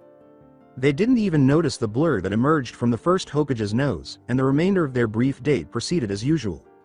Citadel Garden Sakura curled into Lee's side as he stroked her hair while they were sitting in the garden beneath a cherry blossom tree. Sakura opened her eyes and turned her head slightly to gaze up at Lee. "Hey Lee-kun, how about after this little break we both go and do some training? I could use a little taijutsu training," innocently replied Sakura. Unaware of the blush that began to appear on her cheeks, Lee said, "Of course Sakura-chan, whatever you like, I have the perfect style in mind for you." Sakura began to sleep, curling up closer to Lee's side with a faint blush and a tiny trail of blood coming from her nose. She said, "Thank you Lee-kun," and then fell asleep. Ichiraku Ramen Naruto put his arm around Hinata before placing his order for the 2 of them. While seated at his favorite stool at the Ichiraku Ramen stand, he addressed the beaming waitress, saying, "Hey Ayame, Hinata-chan and I here will have the usual if you could." The young Hyuga, who was the ramen girl, said, "Of course Naruto-kun, is there anything else you need Hinata-chan?" To the girl, she replied, "No, I'm fine, Ayame-chan." Naruto resumed his conversation when he saw the elderly man emerge from the rear. Naruto waved his hand and shouted, "Hey old man, want to hear about our mission?" He approached the counter while laughing. The old chef smiled and said, "Sure Naruto, you can tell me all about it, over your ramen." Naruto was about to begin his story when he abruptly stopped and turned to face Hinata. Grinning broadly, Naruto leaned over to give Hinata-chan a kiss after saying, "Hey Hinata-chan, my clone just found the scroll, it was in the first Hokage's nose." Citadel. When the team arrived at the Citadel at about the same time, they were taken aback to find Konohamaru and his group waiting for them, along with Hinata's sister Hanabi. Naruto stepped up to lead the group and addressed Konohamaru, who made the decision to lead his own group. Naruto smirked and said, "Hey Konohamaru, what are you runts doing here?" "Well boss, I heard from my grandfather that you guys had to take on apprentices when you became Chunin, so we wanted to get in early," the young Sarutobi inquired. Sasuke chose to take the lead and walked up beside Naruto. The Uchiha heir smirked and said, "And just who do you guys want to be apprenticed under?" Konohamaru approached their leader and began identifying the people they all wished to apprentice under. Out of breath, the young academy student said, "Well, Udon wants to work with Shikamaru. Moegi wants to work under Tenten. Hanabi wants to train with Lee. And I want to work with Sasuke to be a ninjutsu expert." Sasuke called the group into a brief meeting and began formulating a strategy. The 4 people who would be the teachers approached after they had been chatting for about 2 minutes. "Okay, here is how it's going to go down. First off, we're okay with you guys being our apprentices, but first off you're going to have train with a scroll we will give you before the Chunin exams, and if you pass a little test we give you afterwards we will take you on as our apprentices," the user on Sharingan said. Shikamaru said in a drab voice, "Now go out and train. We have our own training to do. We'll come and give you your scrolls before the Chunin exam." The puppet room. Naruto entered his puppet room and began working on his project, which was almost finished, choosing to save prediking for later. Naruto approached his new puppet and stood in front of his work table. Right now, it was just a rough design. He had finished the body, which was that of a rather large panther or a larger pride, complete with a seat for riding. and he only needed to add the weapons and seals. Securing the puppet with the typical self-destruction, fireproof, waterproof, anti-break, recall, and shocking seals, he then gave it a Senbon shooter for its mouth and some poison claws before adding a wind seal for speed and to reduce resistance. He added a shield that would close over the rider inside the puppet's body. Naruto went over to work on his next project, which he wanted finished before the Chunin exams, and created a shadow clone to complete the last details. Naruto desired to be able to control multiple puppets. Just like the great master Sasori, he approached two tiny, black metal gauntlets, each about a foot long, and used a special, extremely hot pen to burn the seals onto them. A thin wire would travel to his spine, and the gauntlets themselves contained multiple needles that would penetrate his skin and connect to his bone. He also intended to install a built-in chakra shield on the left gauntlet. Now that the basic components of them were constructed, he only needed to find a surgeon to perform the surgery and apply the seals. He went over and began adding the seals that would form the chakra strings to the right gauntlet first in order to control it. He then applied the seal that would attach it to his spine for an added surprise. He then applied a final seal to make them appear like regular gauntlets without any seals. Naruto added the chakra absorbing seal, which would absorb and store extra chakra for the shield, and the chakra projection seal, which would create the actual shield, after applying the same seals to the left gauntlet. As the day came to an end, the blonde puppeteer put his new travel puppet, which he had not yet given a name, into a scroll, tucked it into one of his vest pockets, and went to bed.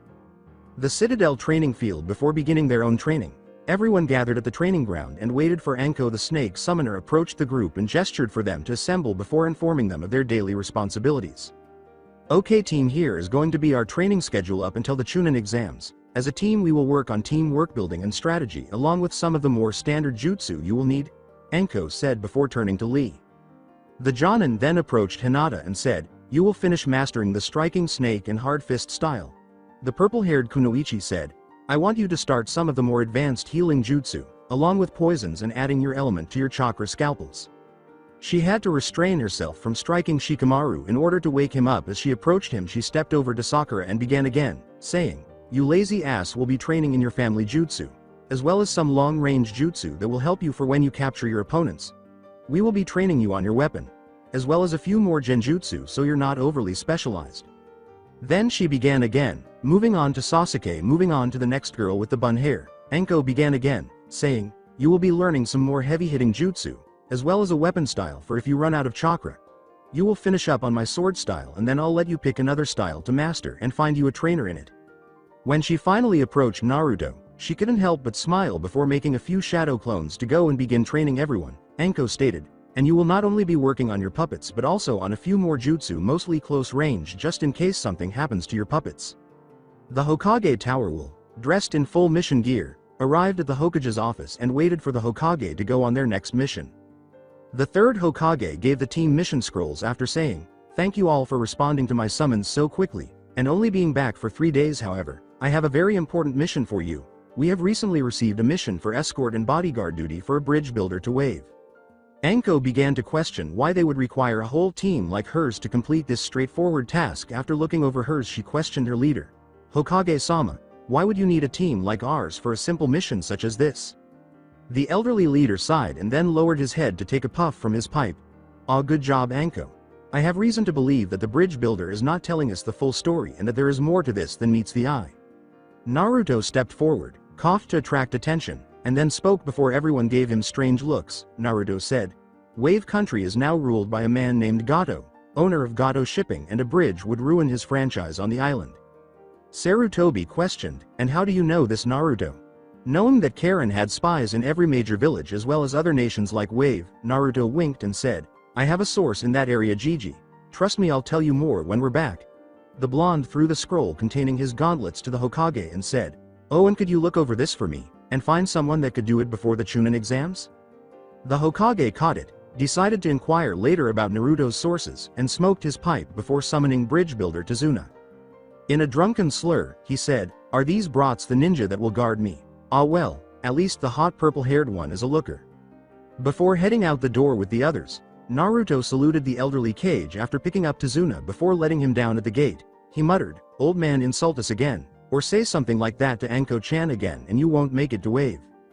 Before he and his group set out for Wave, Naruto unlocked his mobile puppet and put Tazuna inside. Forest. The fire landed because Naruto allowed one of his shadow clones to control the puppet that contained Tizuna. The Hokage's will was moving quickly along the path leading to the Land of Waves. Both Sakura and Naruto slowed the pass halfway to the Land of Waves' edge in order to retreat to their sensei. "Sensei, you saw them too, right? 3 puddles in the middle of the road on a sunny day?" inquired the group's genjutsu expert. The group leader glanced to her right and gave a covert nod. The snake user responded, "Yes, we should be ready. I'm going to let the others be surprised." Naruto grinned slyly and said, "Hi sensei, I've already had my shadow clone take Tizuna away while having another transform into him." Anko gestured for her students to return to the team while nodding to them. 5 figures emerged from the puddles approximately 5 feet later. 2 of them, wearing chain gauntlets, ensnared Anko and tore her to pieces. One of the older ninjas remarked, "Their sensei is gone, we'll leave the brats to you 3. When Shikamaru got a better look at the ninjas, he saw that 2 chunin and a group of genin were missing from the Hidden Mist village. As the leader for this portion of the mission, he gave his team instructions. The bridge builder shouted, putting his spear in a defensive stance, "Naruto, Sasuke, take the ones with the gauntlets. Lee, Sakura, Tenten, you have the other 3. Hinata, you and I have Tizuna." Tenten swung his own sword at the missing nin and grabbed Hitoshi behind her back. The Rouge Mist nin laughed and said, "So you're a pathetic leaf wannabe swordsman?" before drawing his own sword. Tenten retaliated with an overhead sword strike after becoming agitated by the rough Mist ninja's taunting, only to have a laughing Mist ninja block you. The Mist ninja's guard was destroyed by her roar, and she sent a kunai at his bare stomach with a flick of her wrist. "No, I'm not a wannabe swordsman, I'm a weapons mistress," she exclaimed. Only the clang of swords against swords could be heard during the remainder of the fight. One would repeatedly attack and the other would block, that is, until Tenten gained the upper hand and, during one of their fights, pulled out a kunai and stabbed her opponent in the shoulder. Lee tried to backhand his opponent with his code as he rushed in. The renegade Mist ninja tried to initiate a jutsu by leaping away, but Lee was on him again. The Rouge Mist ninja took up his own stance after realizing that this would have to be a taijutsu battle. As a taijutsu expert, Lee was able to interpret his opponent's stance as more of a sit-and-wait tactic intended to knock him out. Apparently, this opponent would be able to witness Lee's endurance for himself. Lee decided to end the battle because, as was to be expected, the Rouge Mist ninja avoided or blocked all of his attacks. Lee struck out again with his code after a feint to his left, but his opponent's arm stopped him. Yet Lee anticipated that, and as a result, he broke the bones in the Rouge Mist ninja's arm when he struck his opponent. The lone female member of the group, Sakura's opponent, served as the team's medic and, like Hinata, was able to create chakra scalpels. Sakura pulled out her tonfa and prepared to fight.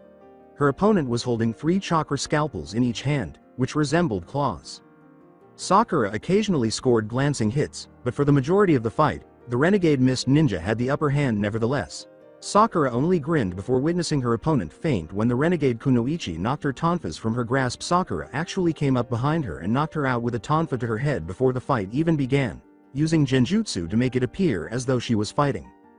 The demon brothers, Sasuke and Naruto's own adversaries, were being double-teamed. Naruto drew his scimitars from behind his back, and Sasuke drew his daggers from behind his. The teenagers attempted to cut the chains that bound the brothers together with one of their swords while blocking the claws with the other. He signed his new plan to Sasuke, who nodded, after realizing that not even Naruto's upgraded scimitar could break the chain. Sasuke pinned the chain to a tree by flicking one of his daggers into the center of it. Naruto's chakra strings pulled the demon brothers against the tree before they could even begin to break free. "Now Sasuke!" shouted Naruto. Sasuke screamed, "Fire style! Fire dragon jutsu!" and set the demon brothers on fire. However, there was water at the end of the jutsu rather than ash. Additionally, there was water when you looked to see the genin team. The demon brothers and their group had made their getaway using water clones.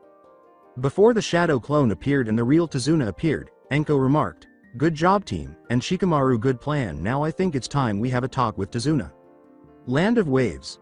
The team was ready for anything when they entered the Land of Waves following their discussion with Tizuna. Anko appointed Sasuke as the team leader, and they proceeded. Sasuke whirled around and hurled a kunai into a bush just a mile into the main land. Sasuke pulled a dead snow-white rabbit from the bush and yelled, "Hinata, use your Byakugan. There was more than just a rabbit in that bush." "Duck!" she shouted, dragging Sakura and Tizuna to the ground as the others fell by themselves. As the team looked up, they noticed a man standing atop a huge sword that had been impaled into the tree behind them.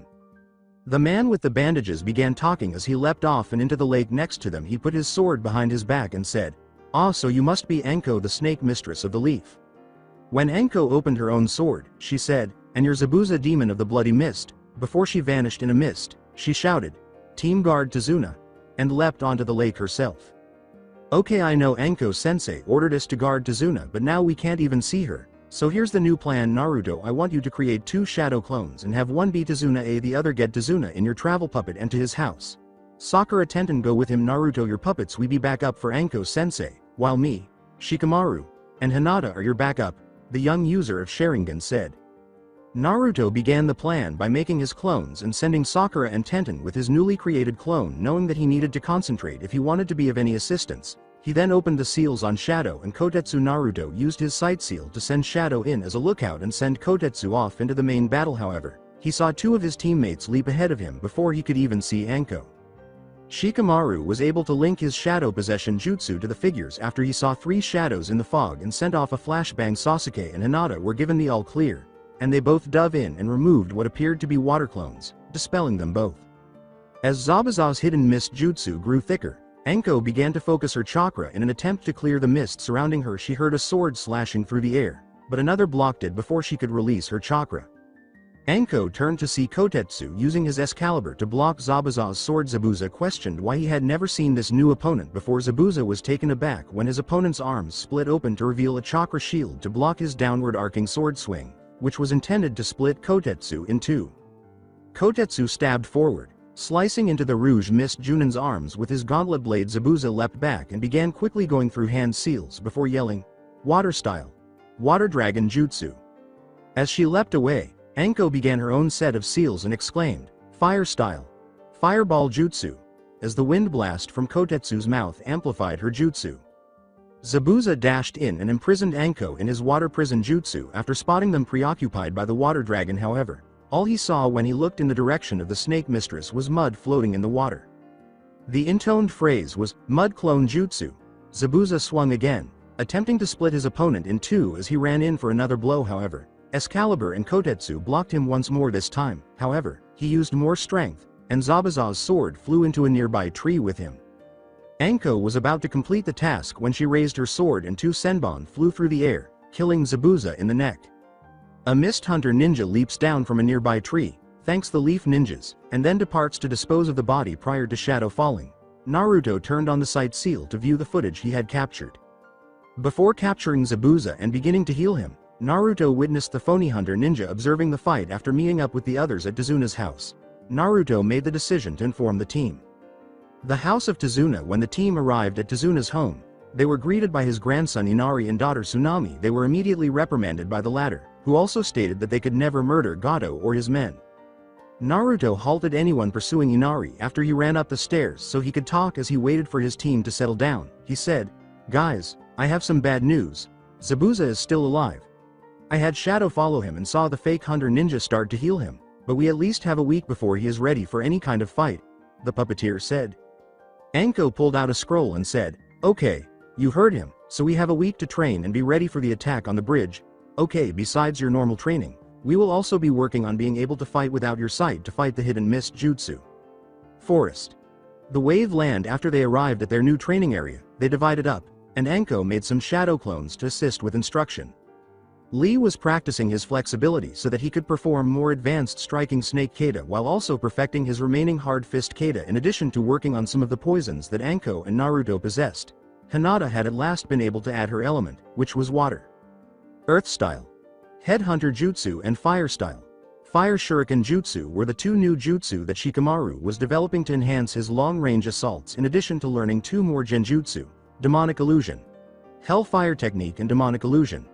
Hell viewing technique. Sakura began practicing some of the mid-level kata for her tonfa. Sasuke began practicing his wind style, wind scythe jutsu, by incorporating his daggers into more steady movements that fit his style. Tenten needed a little more practice to test out her final kata with her sword, which she had finally mastered. In addition to reviewing the Prediking Scroll, Naruto had perfected the technique of incorporating his lightning element into the strings, which allowed him to produce a kind of lightning blade for close-up action. The house of Tazuna. Naruto had had enough and went up to speak with the young boy that evening after Inari came down and had one of his typical outbursts. Naruto began to see some parallels between himself and the young boy after telling Inari his own story. "What did you do to protect your precious people, Naruto?" asked Inari. In order to unseal Shadow, Naruto moved his hand to his mouth, biting into his thumb before smearing some of it across his first sealing tattoo. I started to learn the art of puppets, and I use ones like this guy to protect my friends and achieve my dream, he said. Inari approached Shadow and began to prod and scan the area prior to Shadow moving behind him and quickly lifting him up. He was blind after being put down. He asked, "Could you teach me how to be a great puppeteer?" Additionally, Naruto had nothing to say. For a change, he wondered if he had found his apprentice in a boy who resembled him so much. The house of Tazuna. Naruto knelt down to meet the young boy's eyes and said, "Now Inari, I do need an apprentice and you do remind me of myself at your age, but first you must prove that you have the drive to be great." Inari gritted his teeth and looked into the eyes of his new idol. He uttered the words with dedication, "I will do anything to prove myself, Naruto-sama." Naruto removed the enormous scroll from his seal, unrolled it, and proceeded to the section titled, Puppet Training. There, he opened a book titled, Chakra for Dummies, and a scroll titled, First Month. Okay, you will have two things to do. First, you must master this scroll and book in the month we're here. That is how long it took me. Second, you must convince your family to move to the Leaf Village to train. He finished sealing the scroll.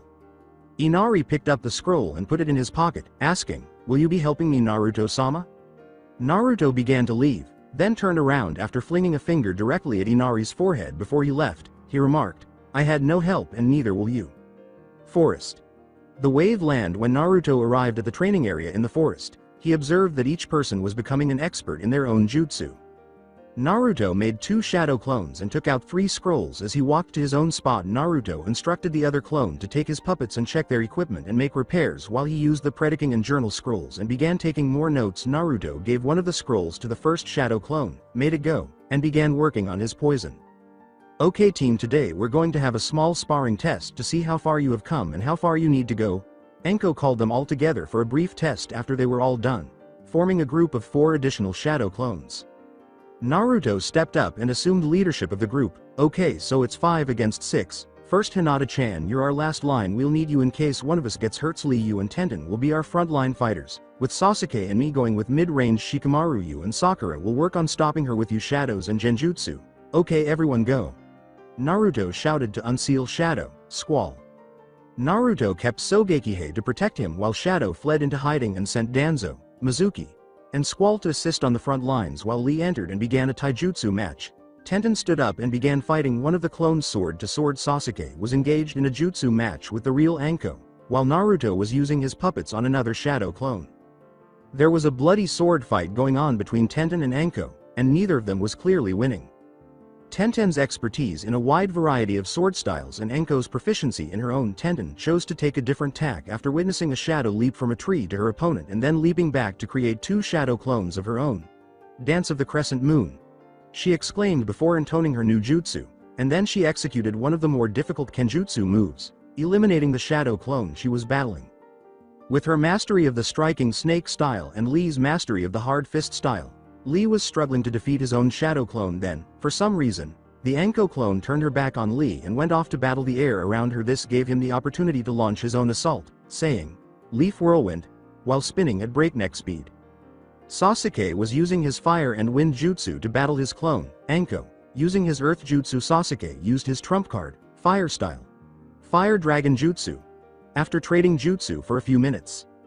However, upon witnessing this, Anko performed her own jutsu, invoking Earth Style, Mud Wall Jutsu, as she touched the ground with her hand. Sasuke began to perform another of his own jutsu after realizing that his own was about to fail. Sasuke shouted, Wind Style, Great Breakthrough, and used his Fire Dragon to double its power, destroying the wall and burying Anko beneath it. Naruto and his puppets were up against the final one, and the actual Anko. Naruto prepared to attack while Sogekihei stood watch. Shadow stalked the shadows, pun intended, and Mizuki and Danzo squared off against Anko.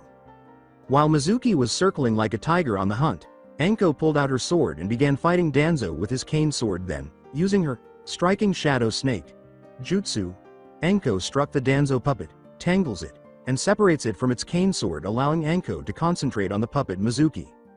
Then, however, Anko found herself ensnared in Mizuki's story with a blade from Danzo's concealed arm blade against her throat. The house of Tazuna. Hinata noticed the anxious expression on Anko's face as she walked to her sensei in Tazuna's living room. The young Byakugan user questioned, Anko-sensei, is something wrong? The snake user waved her hands in front of her face defensively and said, "Why would you ask that? Of course nothing is wrong." Hinata lowered her arms to her side and grabbed her sensei's wrist, gazing into Enko's eyes. She said, "I can see it in your eyes that you're thinking about Naruto-kun. And I want you to know it's okay.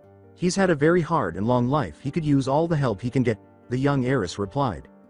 With a dejected expression on his face, the snake user said, "But I can't, he's too young, and I'm already hated by the village." Hinata blushed and then walked away with a sway in her hips, saying, "First off, old enough to kill, old enough to do anything. Second, it's not like he is liked by the village either. And third, you know his stamina, add that to shadow clones and imagine the possibilities." Tizuna's yard. Naruto was working on his puppets while seated in Tizuna's backyard, completing the designs for his two newest ones and fixing his old ones. Before beginning to restore and practice with prediking, he wanted to finish these two by the upcoming first section of the Chunin exams. In relation to prediking, Naruto had already completed deciphering the scroll's notes and obtaining the necessary materials to repair and improve it. Knowing that he would need to have all of his puppets in top condition, Naruto began working on upgrades for them. In addition to fixing his older ones, Naruto was aware that a negative event was imminent and that he would have to confront a person who would test the limits of his abilities. In addition, Naruto of the Red Leaf had to have more and better puppets because he had heard that Sasori of the Red Sand had more than 100. Forest. The Wave Land Gato's base. 4 other figures were standing around Zabuza's room after the midget Gato left, and Zabuza and the demon brothers were both in beds. Zabuza pointed to a kunai concealed beneath his bed's covers and remarked, "You didn't have to do that, Haku, I had it covered." With a note of regret in his voice, his masked partner said, "I know, Zabuza-sama, but I didn't want your injuries to get worse from the stress." However, what he was thinking was quite another matter. The young ice user thought, "Stupid tool. He thinks it's all about him, but I'll show him that bloodline users are the top of the food chain, not some stupid sword user." Haku, while me and the demon brothers heal, I want you and the genin to go and scout out the team that was sent. I want to know everything about them for the attack in a week or two, the legendary swordsman replied. Before dismissing the genin, Haku remarked, "Hi Zabuza-sama, me and the genin will scout the area for intel." Forest. The Wave Land. A week later, while walking through the forest, Naruto approached a small pond and saw Anko sitting next to it. Naruto approached and took a seat next to her. The sun-kissed blonde asked, "Yo Anko-sensei, what are you doing out here by yourself?" Anko covered her face to hide her fear as she looked up. "Hey Naruto-kun, I'm just sitting here thinking about something's life in general." With a knowing expression in his eyes, Naruto asked, "Are you considering a special guy there, Anko-sensei?" She said, looking sheepish, what are you talking about, Naruto-kun?" Naruto wrapped Anko in chakra strings and drew her to him with a simple flick of his wrist. The blonde smirked and said to the now red-faced snake mistress, "I think you know what I'm talking about, Anko-chan, and you know I'd give you a chance if you just ask." The kunoichi with the purple hair asked, "Do you want to, Naruto-kun?" Smiling, the Jinchuriki said, "Want to what, Anko-chan?" Anko fought back a flush as she released the chakra strings and threw herself at Naruto. "Do you want to go out with me, Naruto-kun?" Naruto pulled his new girlfriend into an embrace and said, "Well, of course I would, Anko-chan."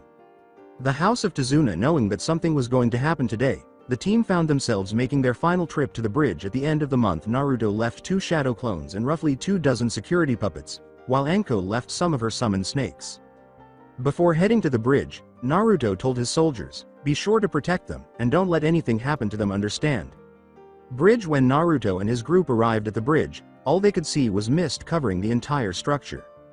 Anko told her team, "Looks like we have company, you guys know what to do," and then she moved forward. They could hear laughter coming from ahead of them as they moved forward before Zabuza cleared the fog surrounding them to reveal himself, the demon brothers, Haku, and his genin team. They heard him say, "So it seems that you all came to play, huh? Well, I'm not alone this time." Anko licked her lips excitedly after saying, "Well, it looks like you have brought us some new playthings, and Naruto-kun here a few new toys for his collection."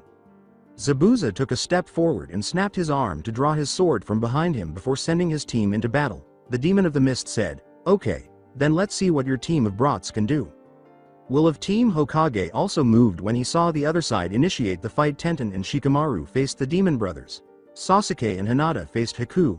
Lee and Sakura faced the genin team. Naruto and Anko faced Zabuza. And Naruto left a shadow clone with his sand puppets to keep Tizuna safe. The house of Tizuna. He heard Inari shout from downstairs, "Let go of my mom, you monsters." Naruto, a shadow clone, saw that 2 samurai had attacked Inari's mother and were holding her hostage below. As he descended the stairs, however, he saw his young, appreciative self make a sign behind his back telling him to wait before he could leap down to assist Inari. Shadow clone Naruto, however, took out his 3 puppets to be prepared to attack if the samurai approached too closely, just to be safe. Inari raised his hands as if to strike them and said, "I'll warn you one more time, let go of my mom or you will not live to see another day." The samurai told his partner, "Look, this brat wants to fight, okay, then go take care of him." The samurai was about to cut Inari in 2 as he rushed forward, but he saw that the young boy had gotten beneath him and had somehow cut his stomach with what appeared to be a scalpel. The first samurai was about to cut into Tsunami after witnessing his partner's injuries when he felt a senbon enter his neck. Inari froze when he saw the other samurai preparing to murder his mother, only to watch the thug be dragged into a puppet's body. The young boy turned around to see the samurai he had attacked about to kill him, but before he could give thanks to his savior, his spinal column was severed by a sword. Before dispelling itself, the shadow clone remarked, "Nice try, Inari, but you have barely a month of training. In fact, I think I'll let you keep these 2 to make into puppets while I'm training you." Bridge. While Sakura was rematching with the team's Kunoichi, Lee was engaged in combat with 2 genin at the bridge. Lee was using his striking snake style, which was more effective when dealing with several adversaries. Lee would use his code to attack the taijutsu while blocking the kenjutsu with genin. Lee began to concentrate on the person with the sword who was attempting to cut him in 2, and he knocked the taijutsu user back with 2 swift blows to the back of his knees. Coat and sword engaged in a barrage of blows, with Lee kicking once in a while. Lee readied himself for one of the riskier striking snake-style moves, realizing that he would not be able to defeat his new opponent until he disposed of his sword. Lee waited for the sword to attempt to cut his body before striking with his coat. Catching the sword's blade between them, Lee was able to split the sword in 2 by moving the coat against one another. He then kicked the genin in the head, knocking him unconscious. Tenten and Shikamaru were engaged in direct combat with the Demon Brothers across the bridge. The Demon Brothers were now being fought off one by one without chains by Tenten with her sword Hitoshi and Shikamaru with his spear and shadows. Tenten slashed her sword against the gauntlet and snapped her wrist to break the chain with a kunai. Tenten began her lethal dance with the first brother, blocking each claw strike with a smaller dagger as she moved her sword so quickly that the wind parted for her. The gauntlet on the other side would block Tenten's own attacks. Tenten channeled her lightning chakra into her sword before striking. Knowing that she had to put an end to this before she or Shikamaru were poisoned, Tenten felt the impact of her shocking blade jutsu as she sliced into the brother's thigh, causing him to collapse in convulsions. Haku, Sasuke, and Hinata were inside the ice dome at the far end of the bridge. However, despite their extensive training, Sasuke and Hinata were still too slow to confront Haku, with Sasuke attempting to clip Haku with his Sharingan and daggers in an attempt to fend off the ice user. Hinata also withered her Byakugan and chakra scalpels. Haku was on her side, leaping from mirror to mirror while flicking her wrists slightly to shoot ice senbon at her opponents. After realizing that striking her was not working, Sasuke and Hinata took a step back and began formulating a strategy. They were able to prevent most of the ice senbon from striking them by deflecting them with their daggers and scalpels, respectively. Hinata informed her Uchiha teammate, "Sasuke, I have a plan. When I say so, I'm going to need you to drive her towards me with a fire jutsu." He replied, "Hi." As he prepared for the jutsu by putting away one of his daggers, Sasuke waited until he saw Hinata's signal and began his jutsu. After spotting her back near the side of the dome, he screamed, "Fire style! Soaring Phoenix Jutsu!" and charged the ice user with the flaming firebird. When Haku noticed a huge phoenix pursuing her, he leapt to the Hyuga's aid and removed her. Prior to Hinata's shout of "Kaden," hitting Haku and forcing her out of the demonic ice mirrors and onto the bridge, she heard that Naruto had Shadow, Kotetsu, Squall, and Danzo prepared for battle against Zabuza, and Enko had her own sword ready to assist. When Zabuza saw his opponents, he exclaimed, "So the Snake Mistress and the Puppet Master, how fun!" Hidden Mist Jutsu. Pulling Kotetsu back, Naruto said, "Back-to-back Enko-chan. This mist is dangerous. I can't even see with the seals on my puppets." Shadow was hidden as Squall and Danzo prepared to fight.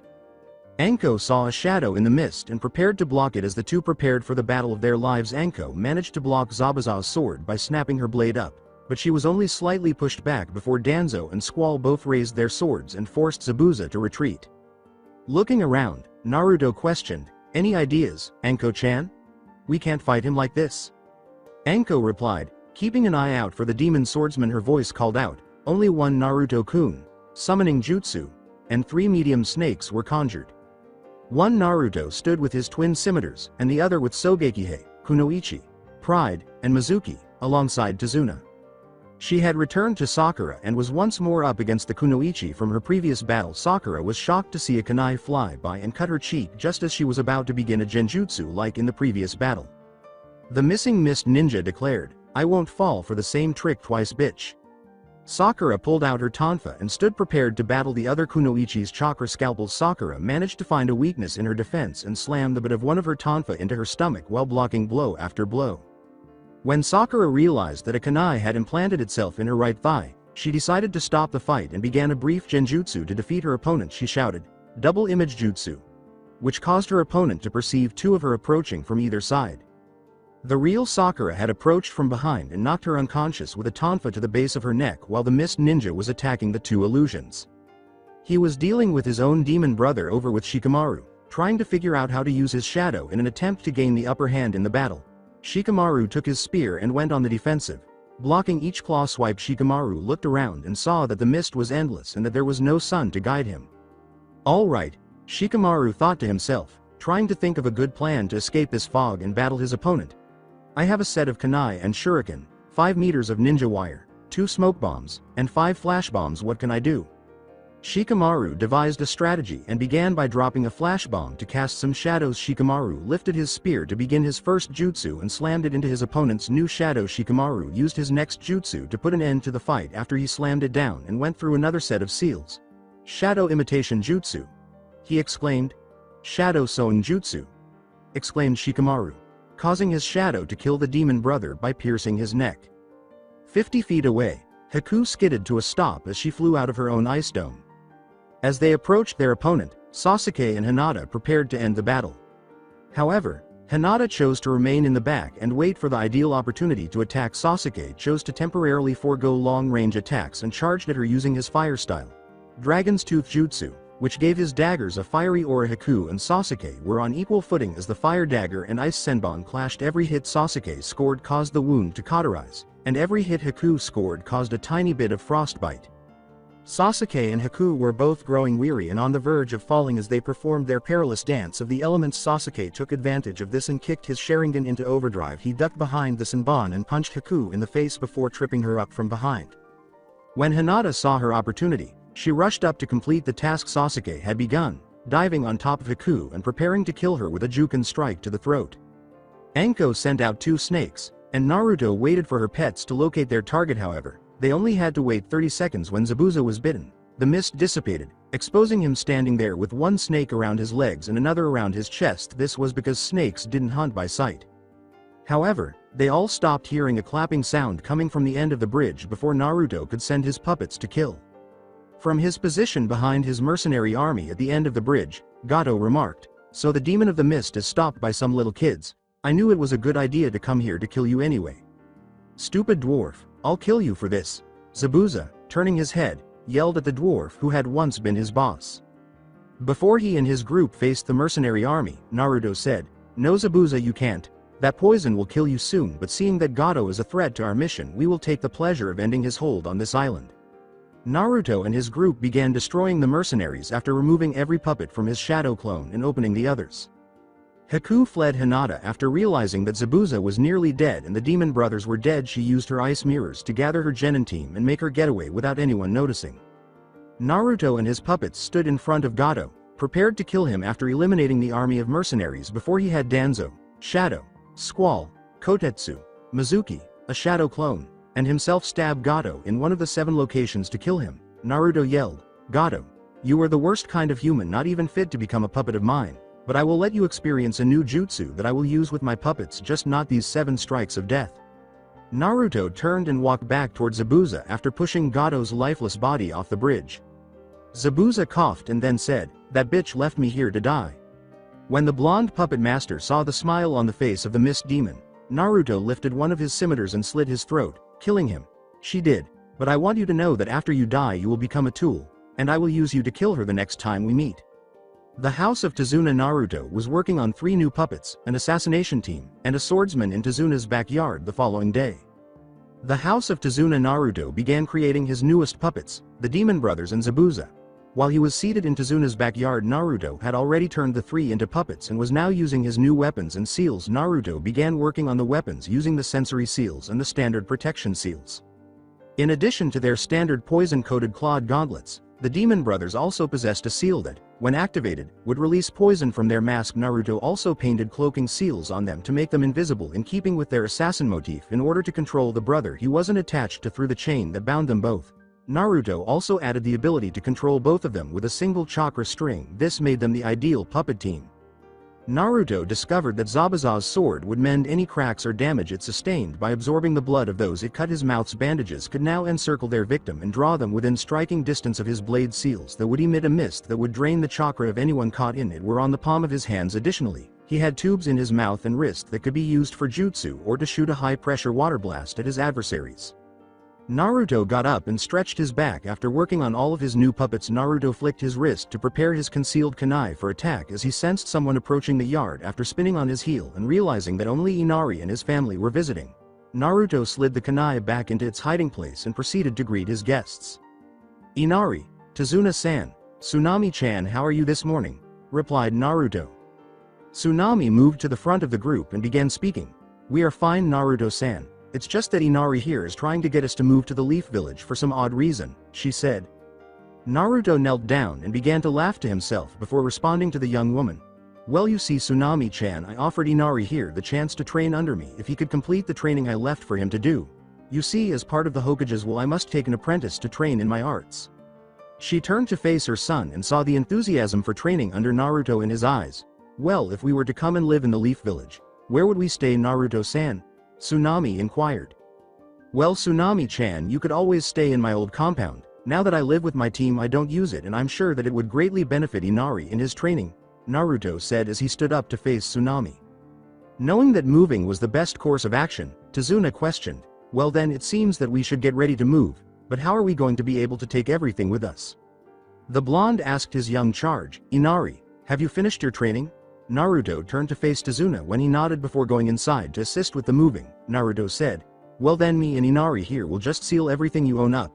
In his new master scroll, he opened a white scroll with blue ends and gave it to Inari to use. Naruto Bridge, the Great. Later that afternoon, at the end of the Great Naruto Bridge, which bears the name of the hero who brought hope to the once impoverished village, the Hokage's will, Tazuna, and his family were prepared to leave. Anko began crossing the bridge to the Hidden Leaf Village after noticing that her team and a few extras were prepared to depart. The Snake Mistress enjoyed the leisurely walk and told her team, "Okay team, we have 3 civilians with us, so we take it slow on the way back and enjoy the break." The Tower of Hokage. Naruto, his team, and their guest arrived at the Hokage's tower and began to report. Sarutobi lit his pipe with a tiny fire jutsu and said, "So Naruto-kun, now that you have told me about your mission, do you care to explain who these people are?" Naruto stepped forward to stand in front of his leader at attention before stepping back into line with the rest of his team. The blonde puppet master said, "Hokage-sama, this is Inari, his mother Tsunami, and you already know his grandfather Tazuna well. Inari here is going to be my apprentice in my puppetry skills, and I will be allowing them to use my old compound to live in." "Very well, Naruto, seeing that Tazuna has paid for the rest of his mission, and Inari here is going to be your apprentice, I will allow them to live here, but he will have to pass the Genin exams after the Chunin exam is over with," the elderly leader replied by tapping his pipe on his workspace. Anko decided it was her turn to speak and took a step forward. The purple-haired Jonin remarked, "Hokage-sama, if that is all, we shall take our leave." The third handed each team member a small mission scroll and said, "Actually, Anko-san, I have a mission for you." After giving them the mission details, he dismissed them all, saying, "It is a B to a rank mission, which involves escorting the fire daimyo here for the Chunin exams. You all shall have the day off, and leave tomorrow." Ichiraku, Ramen, Hinata, Anko, Tenten, and Sakura dragged Shikamaru, Lee, and the Hokage Naruto out on a date while they were still in the village before their next mission, following their encounter with the Hokage ending up having lunch at Naruto's preferred ramen shop. Tucci asked his favorite customer, "Naruto, how are you, and who are your friends?" Naruto sat down on his favorite stool and began introducing everyone. He concluded by drawing the 2 girls to his side. "Well, these 2 are Rock Lee and Haruno Sakura, his girlfriend, Shinkotama Tenten and her boyfriend Nara Shikamaru, and these lovely ladies are my girlfriends Hyuga Hinata and Mitarashi Anko." The ramen chef laughed heartily and said, "So you have 2 ladies now, is it? Well, what about my Ayame-chan?" I'm sure her heart will be broken at the sound of this. That was prior to his own daughter striking him over the head with a frying pan. Ayame smiled and began taking orders from everyone. I'll have you know that I am very happy for Naruto-kun and his new girlfriends. If anyone deserves that much love, it's Naruto. Tenten asked the group, so guys, are you ready to visit our old friend the daimyo?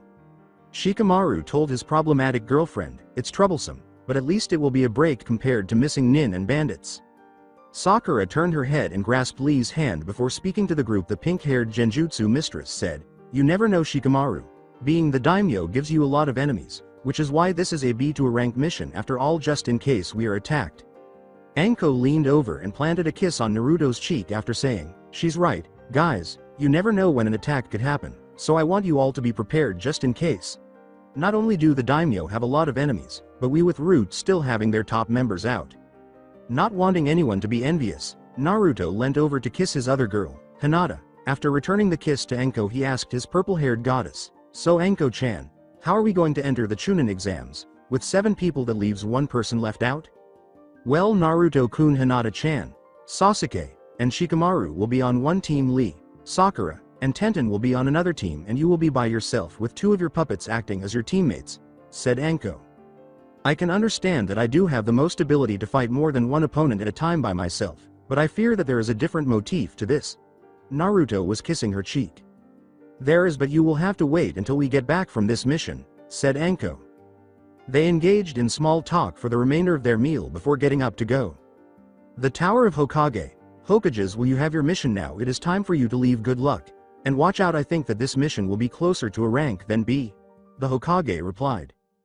Before they all shunshined out to the gates to depart for their next mission, Team Hokages will saluted as they stepped forward. Set Daimyo's palace on fire. The Hokages will prepared for the journey home after arriving at the Daimyo's palace.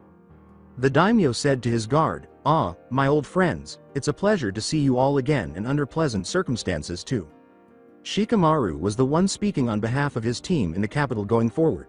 It is our pleasure as well, Daimyo-sama, but now we must go if we are to make it back to the Hidden Leaf Village in time for the Chunin exams, the shadow user replied. Before they all began to depart, the Fire Country leader stated, of course I wouldn't want to make you late and miss your first exam. However, they were unaware that 2 figures were scheming their next move while lurking in the shadows. Forest.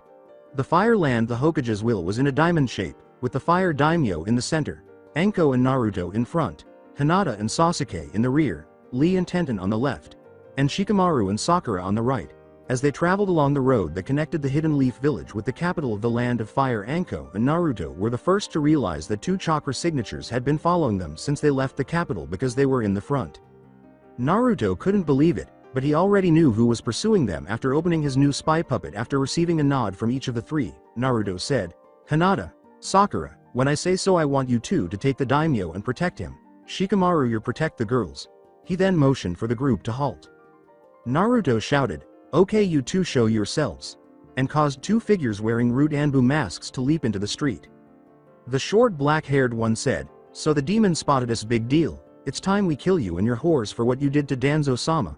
Naruto stepped forward and faced the assailants. To everyone's surprise, he revealed who they were by tearing off their mask with a chakra string after saying, and I was wondering when I would be able to add his root leaders to my collection. So that's it for today. I hope you guys enjoyed it.